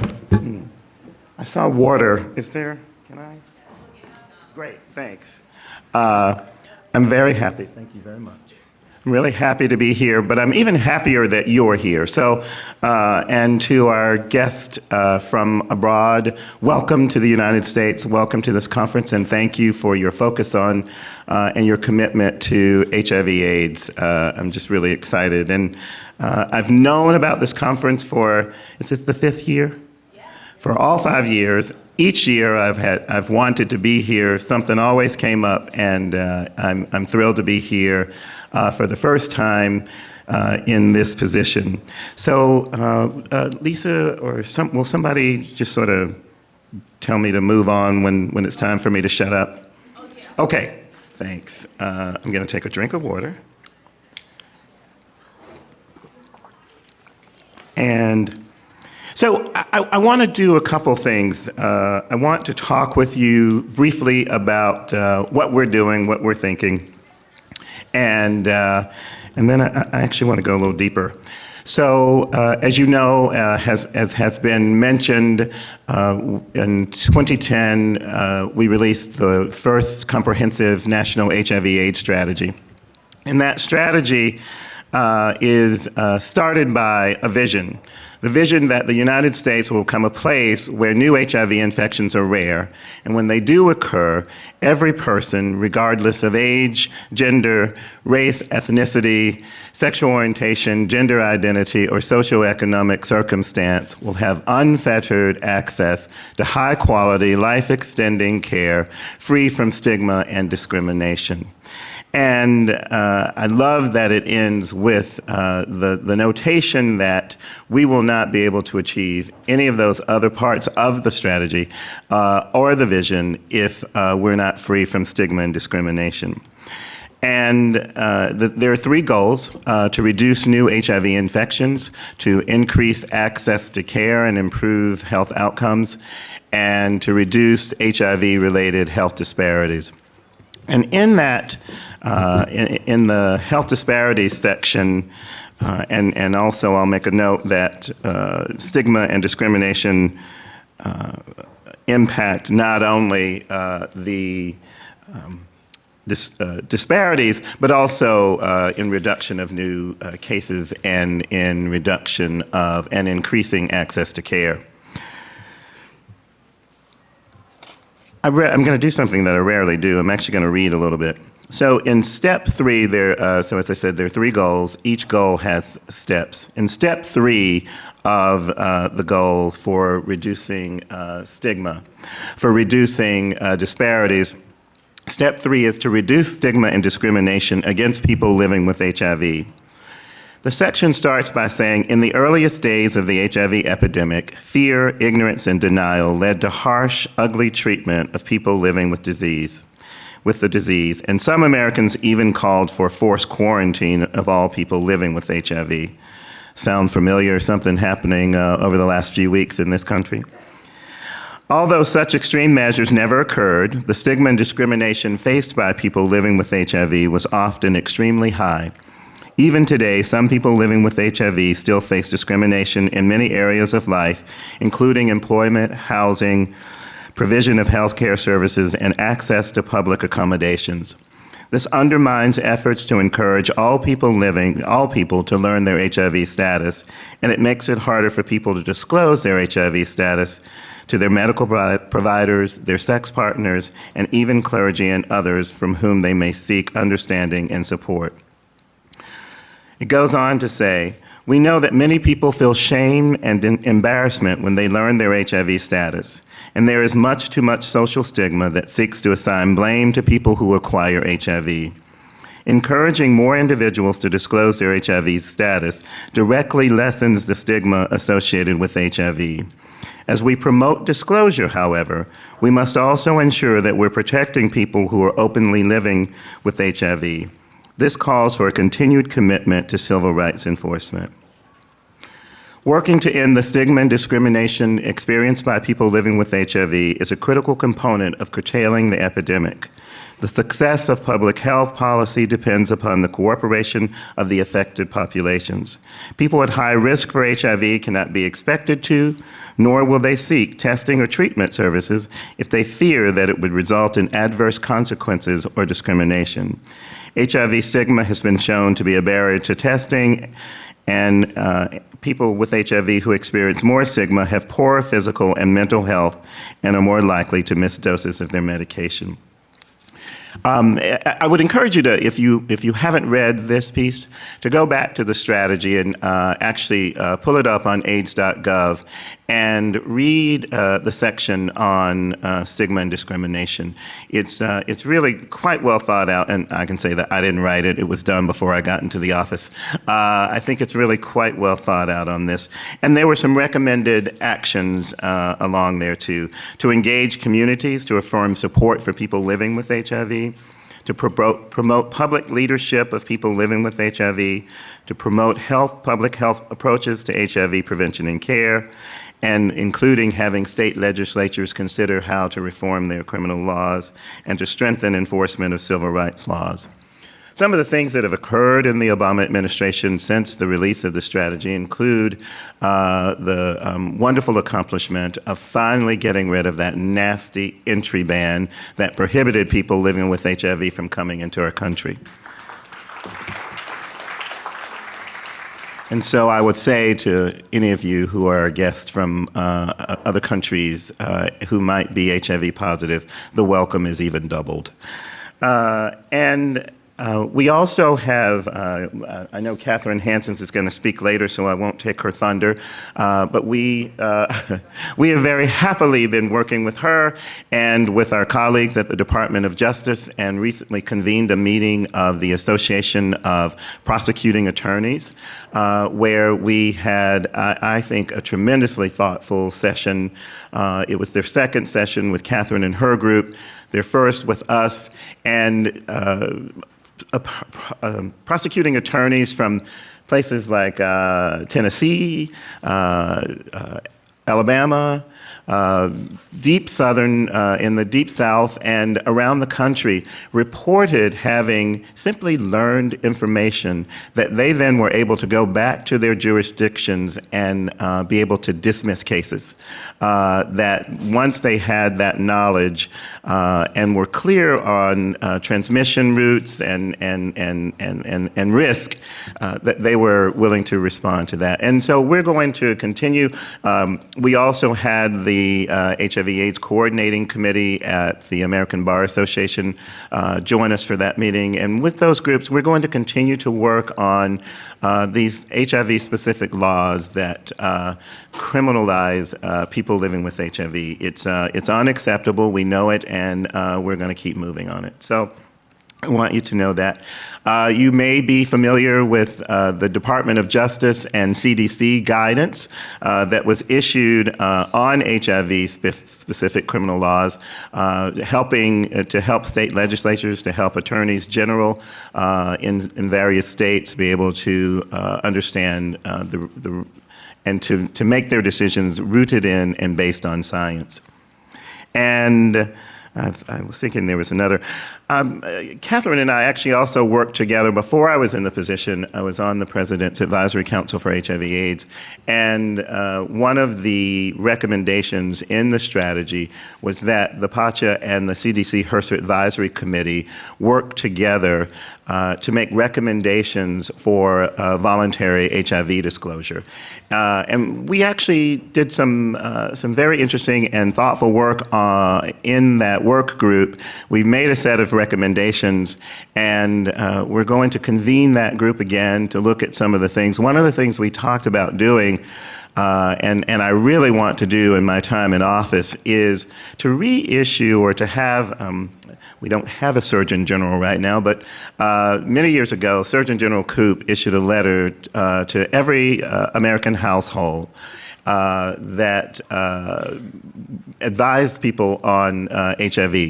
I think using, and it may be a different way, I don't know if we would do it in US mail or if it's something that needs to be done on the internet, but in ways where all Americans, the thing about going to every mailbox was there was a chance that most Americans were able to have access to this document, because we know the Kaiser Foundation every other year puts out a report on a survey that they do asking people about their knowledge of HIV. And instead of it increasing, in many areas it decreases, with people ranging from things of people thinking they can get HIV from a toilet or dirty utensils, or the level of misinformation and lack of information is pretty high. So we definitely want to work on that. I want to, I could talk about our policy areas a lot more, but I actually want to spend a little time. Dazan said something earlier about putting people, and the document that I read from also talks about promoting leadership of people living with HIV. And, I don't know that I have not had a greater honor professionally than to have the president choose me to run the Office of National AIDS Policy. But I think the fact that he chose a person living with HIV, as I am and have been for some 25 years, I think, is something that was pretty amazing to me. And as we've gone around the country, listening to people having site visits, some of the most impressive conversations and the most profound conversations for me have been when young black gay men or a young black woman, or anyone really, but young people in particular, come up to me and say that they've seen on our website that I'm a person living with HIV, and they wanted to thank me because they had thought they were all by themselves. They thought there was no one else in this situation. There was no one else they could talk to. I tell you, it makes me weep every time. And I bring this up because I think it really is important, and we have to figure out the balance, right? I lived in Massachusetts for 25 years. It's the first state to get gay marriage. And one of our state representatives used to say to us, the best thing that people can do for gay marriage is to come out, to talk with your family, to talk with your colleagues, to disclose that one is gay. I think the very best thing that we can do to eliminate HIV, stigma, and discrimination is to come out. But that's not easy. And I woke up around 2 or 3 o'clock this morning and with these thoughts in my head, and I actually pulled a pad, and I thought, and I'm so sorry I missed Dr. Rana's talk this morning. I had so wanted to hear her talk about fear and shame, because I don't think we have enough conversation about fear and shame and its impact. As a young social work student, the way they taught us to understand shame was to compare it to guilt. That guilt is my bad feelings about something that I've done, an action or even an inaction. That shame is my painful, hard feelings about who I am. And so I always think of it and take that. And so I thought about, well, what was my process to get here, to be in the place where on the website of the White House of the United States of America, it's posted that I'm a person living with HIV. And it was a long process. And I thought about the day I tested positive for HIV. and we talk about stigma, I used to always use a full phrase of stigmatization, discrimination, and denial. And because I think each of those pieces is so important. And the first thing that happened for me was just denial. Was denial, one, that this was real, that I had tested positive. Denial about a bit of my own behavior, and not only about my behavior, but where my behavior was occurring. And by that I mean I was in a place where there was a high, I was living in Provincetown, Massachusetts, and there was a high rate of infection and people living with HIV. This is cogent to us who are living in our communities, in Black communities, where the prevalence is disproportionately high. And so the denial that occurred, and then there was the shock, and as I started moving to more understanding, there was a little bit of shame, and then the fear. This was, as I said, 25 years ago, where pretty much in the doctor's office they told you probably had about 2 years to live, and that was what was happening with my friends who were living with HIV. They were dying in 2 and 3, if they were lucky, years. And a little bit of shame. And then it was just shame, shame, shame. And debilitating shame for a very long time. And even as I gave voice to not being embarrassed, not being shamed, it wasn't true. And so just the entire process of getting into care, each time one has to disclose to someone, and the process of over time learning that it is my choice to disclose when I want to disclose and where I want to disclose. At the same time, I have to be responsible and think about protecting others with whom I may be sexually engaged. It also is the burden of having to do of making disclosure, and we talked about this as we're working on the disclosure group. Who's part of what we need to facilitate and to encourage is conversation between people, and whatever settings they're in. And my life has been pretty richly blessed to have a very loving family, very supportive family, a supportive group of friends.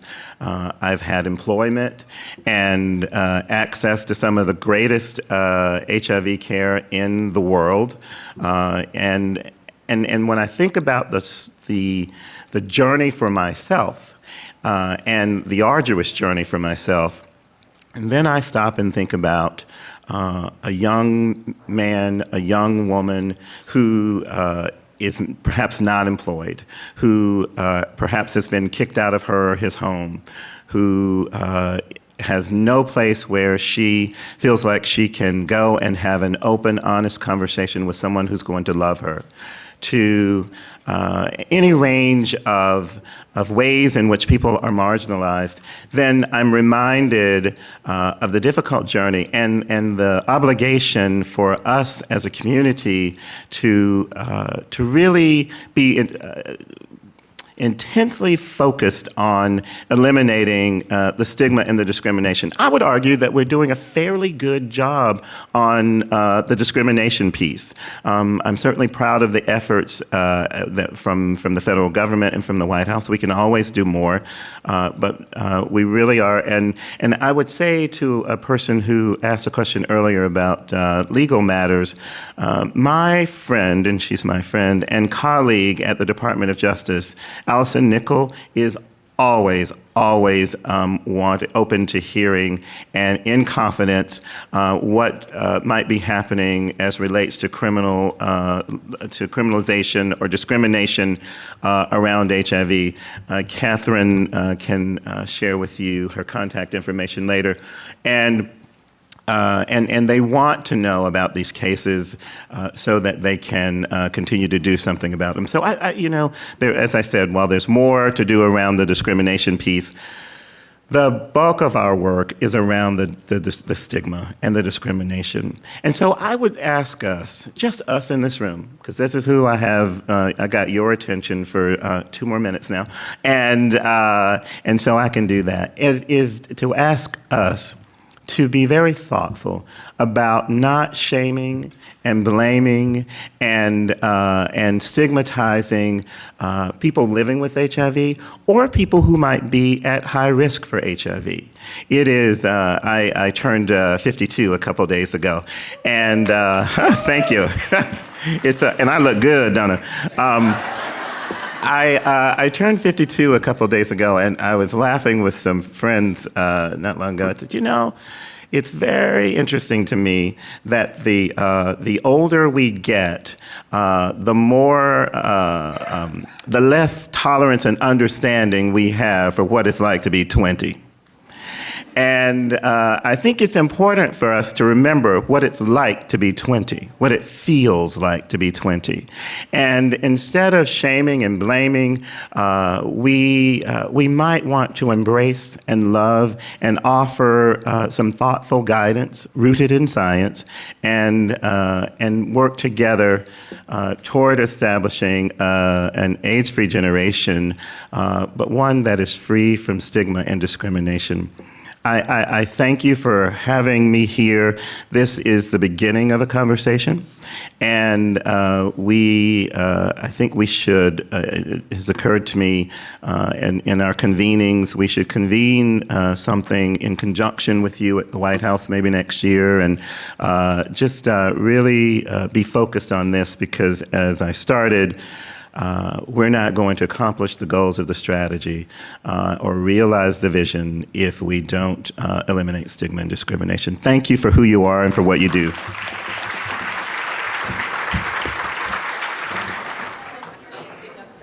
All right, thank you, Mr. Brooks. That was awesome. We're getting close to lunch, everybody, right? So we have a few things before we get to lunch, and I want to welcome Dr. Khan, who,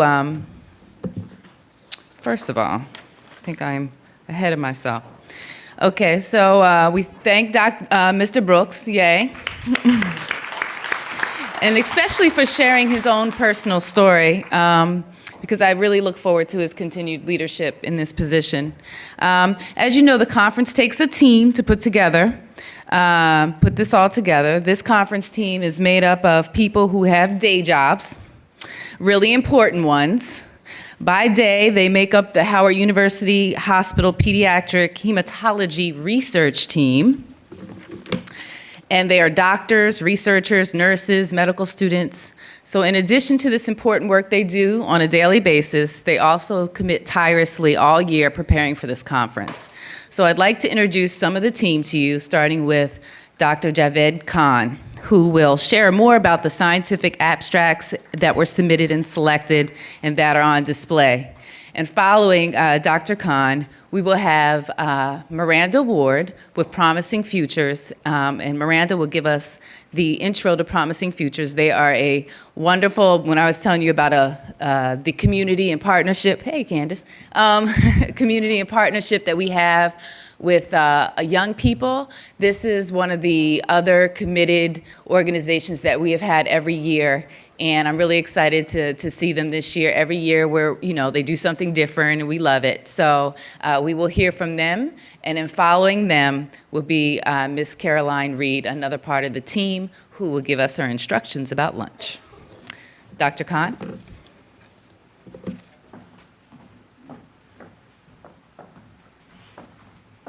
Hi, everyone. Thank you very much, Lisa, for introducing me. As we are in the 5th year of the Stigma Conference, conference is growing every year, and the one area in which it's growing is the scientific abstract submission, poster presentation. So this year, unlike every other year, we received the highest number of the abstract all across the globe. So we received 26 scientific abstracts and 1 poster. The scientific committee is made up of Ms. Donna Baird, Ms. Anthony Craig, and myself. And as I mentioned, we received 26 abstracts, 1 posters. And the countries that we received the abstract notably are from Australia, Argentina, Cameroon, Liberia, and of course, United States. The abstract that we received, and we selected this abstract. There is a strict selection criteria, and we come up of these abstract. Can you move the slide? Yeah, the first abstract that we selected, and all these abstracts they are displayed in the vendor area. So I will request when you're going down for the lunch, please have a look. They are very nice scientific work. The first abstract is crowdsourcing voices to resist the HIV stigma and promote the resilience it's written by Alan B. Malhotra. So the second one is reducing stigma and improving community uptake of the HCT services, the effect of a university-sponsored intervention program. This written, the primary author of this abstract is Onajol Adebayo. We received this abstract from Cameroon. The third one is increasing the capacity of the people living with HIV to overcome the stigma and become a resource person in HIV program. The experience of this okay, so here's it quick, he wants to go to the lunch. The experience of the medical students as HIV screening testers in the emergency medicine electives, the mixed matter study, the stigma, attitude, and reflection. This is Benjamin Dury and Lee Weber. They are the medical students, and they wrote this abstract. So the next one is from Liberia. We all know the Liberia. The Liberia First Stigma Index study and the impact of the stigma on the lives of individuals with HIV and AIDS. This written, the author is Basidi Sio Noj. So this abstract is displayed downstairs in the vendors area. The stigma and discrimination based on the HIV and gender identity in transgender people. Impact of the gender identity laws in Argentina. So we received the abstract. Primary author is Salazar. And the next one, 0 to 100. Breaking a stigma and forecasting conversation about the HIV among black heterosexual men. The primary author is Bakari Grawi. And the next one is the role of stigma in the context of the HIV/AIDS retention in care. The contributing author is Peter Gamachi. I believe he is here. Dr. Gamachi, if you're here. So we displayed your abstract, sir. I believe you're already bringing it. The last express, I believe, is HIV-related stigma in Deep South context, exploring public health and the primary healthcare workers' attitude and perception toward the people living with HIV by stingers. And supporting healthcare providers in understanding and addressing interesting stigma and providing more sensitive care to justice-involved women living in HIV or high risk of acquiring HIV by Cynthia Grombeski. And we received one poster. This poster we received from Africa. The poster is Richard Berezovsky Foundation. So these are all displayed downstairs as we are moving toward the establishing of Center of Stigma. As you know, not only we want to discuss about the psychological and emotional aspect of stigma, but we want to study it on the scientific basis. So we are trying with Dr. Rana, trying to establish the Center of Stigma. So I believe if we work together, if you join us and we work together, there's nothing impossible that we cannot achieve. So that's all. Thank you very much. Thanks indeed. Thank you. So the next is Miss Marinda Ward. She's here. Okay, so I'm really excited to be here. Like Lisa mentioned earlier, these are some of the youth that I always bring to the International Conference on AIDS. And so I have the pleasure of working with and learning from DC area youth. My name is Miranda Ward, and I co-founded and direct a youth development pipeline called Promising Futures. Now, Promising Futures, briefly, is called a pipeline because we actually have an after-school curriculum-based program, so youth as young as 11 years old can join the program, and they're ambassadors in that program. And then we also have youth who are high school youth, the youth you see here, that join the program. We use performing arts techniques such as theater, hip-hop, and poetry, and we make a range of issues come alive, and you'll see that in a minute. And these youth actually volunteer with me. They earn community service hours. And then we also have these youth who graduate from high school, go on to college, go on to the workforce, and they stay engaged with the program. They pay it forward, and they come back as interns, and they come back and help to co-facilitate programs. So with that, without further ado, I bring you Promising Futures.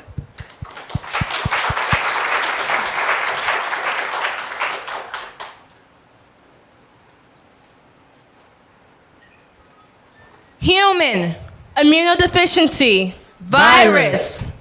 1 in 20 adults here in DC living with HIV. Because they have all been sleeping around, right? And the rest are gay. God's punishment, right? But I'm not even gay.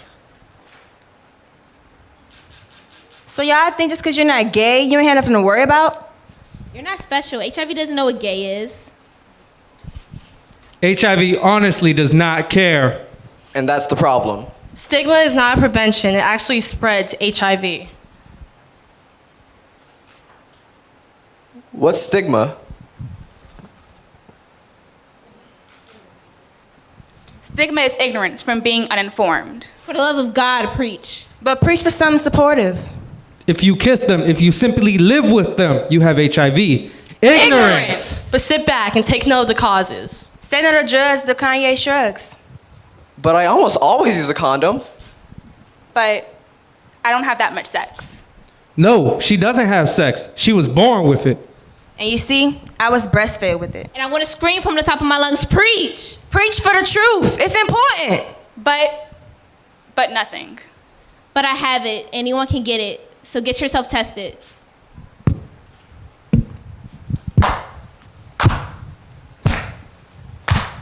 All right, let's do this. Get up and get the test to put all your fears to rest. HIV won't be so scary if you use a condom before you pop the cherry. Twice a year, get the test. Twice a year. Though abstinence is the one that works best. We'll wrap it up. That should be a conquest, so come find me. I'm the rap MC. DC is taking on HIV. Where will you be? Twice a year, get the test. Twice a year.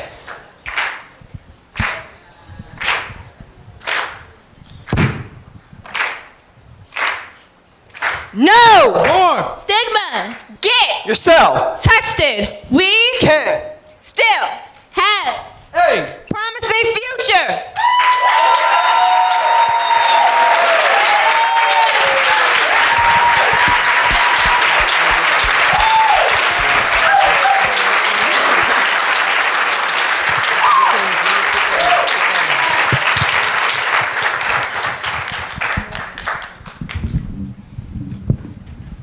Thanks for your attention, appreciate it. So now you can go ahead and head to lunch, right? Are we? No? Oh, my bad. Okay, wait, let me just go ahead and make one more announcement. And another group that is actually here, you'll see them downstairs once you do go to lunch.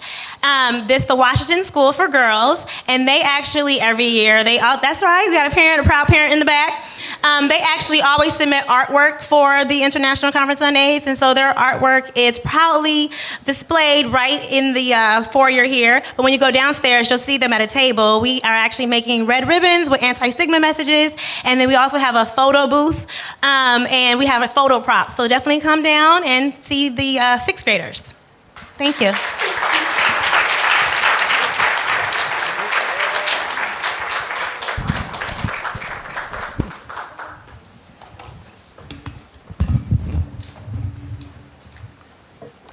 Good afternoon, everyone.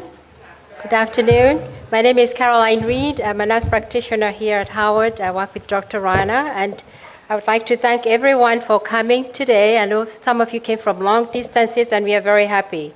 For housekeeping purposes, I just want to let you know the bathrooms are right in front of you on both sides of the corridor. There is also in the lobby, there is bathrooms there. Please visit. We have a lot of exhibit booths downstairs in the lobby, and they are waiting for you. Please do visit them. And the lunch will be served downstairs by Sodexo. And you have evaluation forms in your folder. Please fill in your evaluation and then give it to the volunteer when you get your lunch box, if you don't mind doing that. I would like to recognize to thank everyone for the donation, for supporting us, but I would like to also recognize our major sponsors who've done so in the past. One is Gilead, Act Against AIDS Leadership Initiative, Department of Health, Howard University, and the hospital, Congressional Black Caucus Foundation, Community Education Group, Pennsylvania Mid-Atlantic Education and Training Center, DC4, Noble, the Women Collective, the Center for HIV and Law Policy, Patricia, professional photographer, and she's downstairs. She takes up photographs, and you're welcome to visit her booth. Green Sleeves have helped us in the past. Dr. Rana, I'm Mrs. Rana. Both of them have been actually very good. They've been supporting us all the time. Our goal is to establish a center of human rights in health. We strive to raise $100,000 by next year so that we can establish a center that will support research, all this work we do that needs some support. So please give donations when you go out. At the exhibits table, there's a registration table, or you can actually donate online by going to www.whocanyouTell.org. There is going to be a raffle drawing, $100 to $50. So please make sure you come right back. And I also want to remind everyone that Afro Blue will be singing for you when you come back for lunch. Thank you.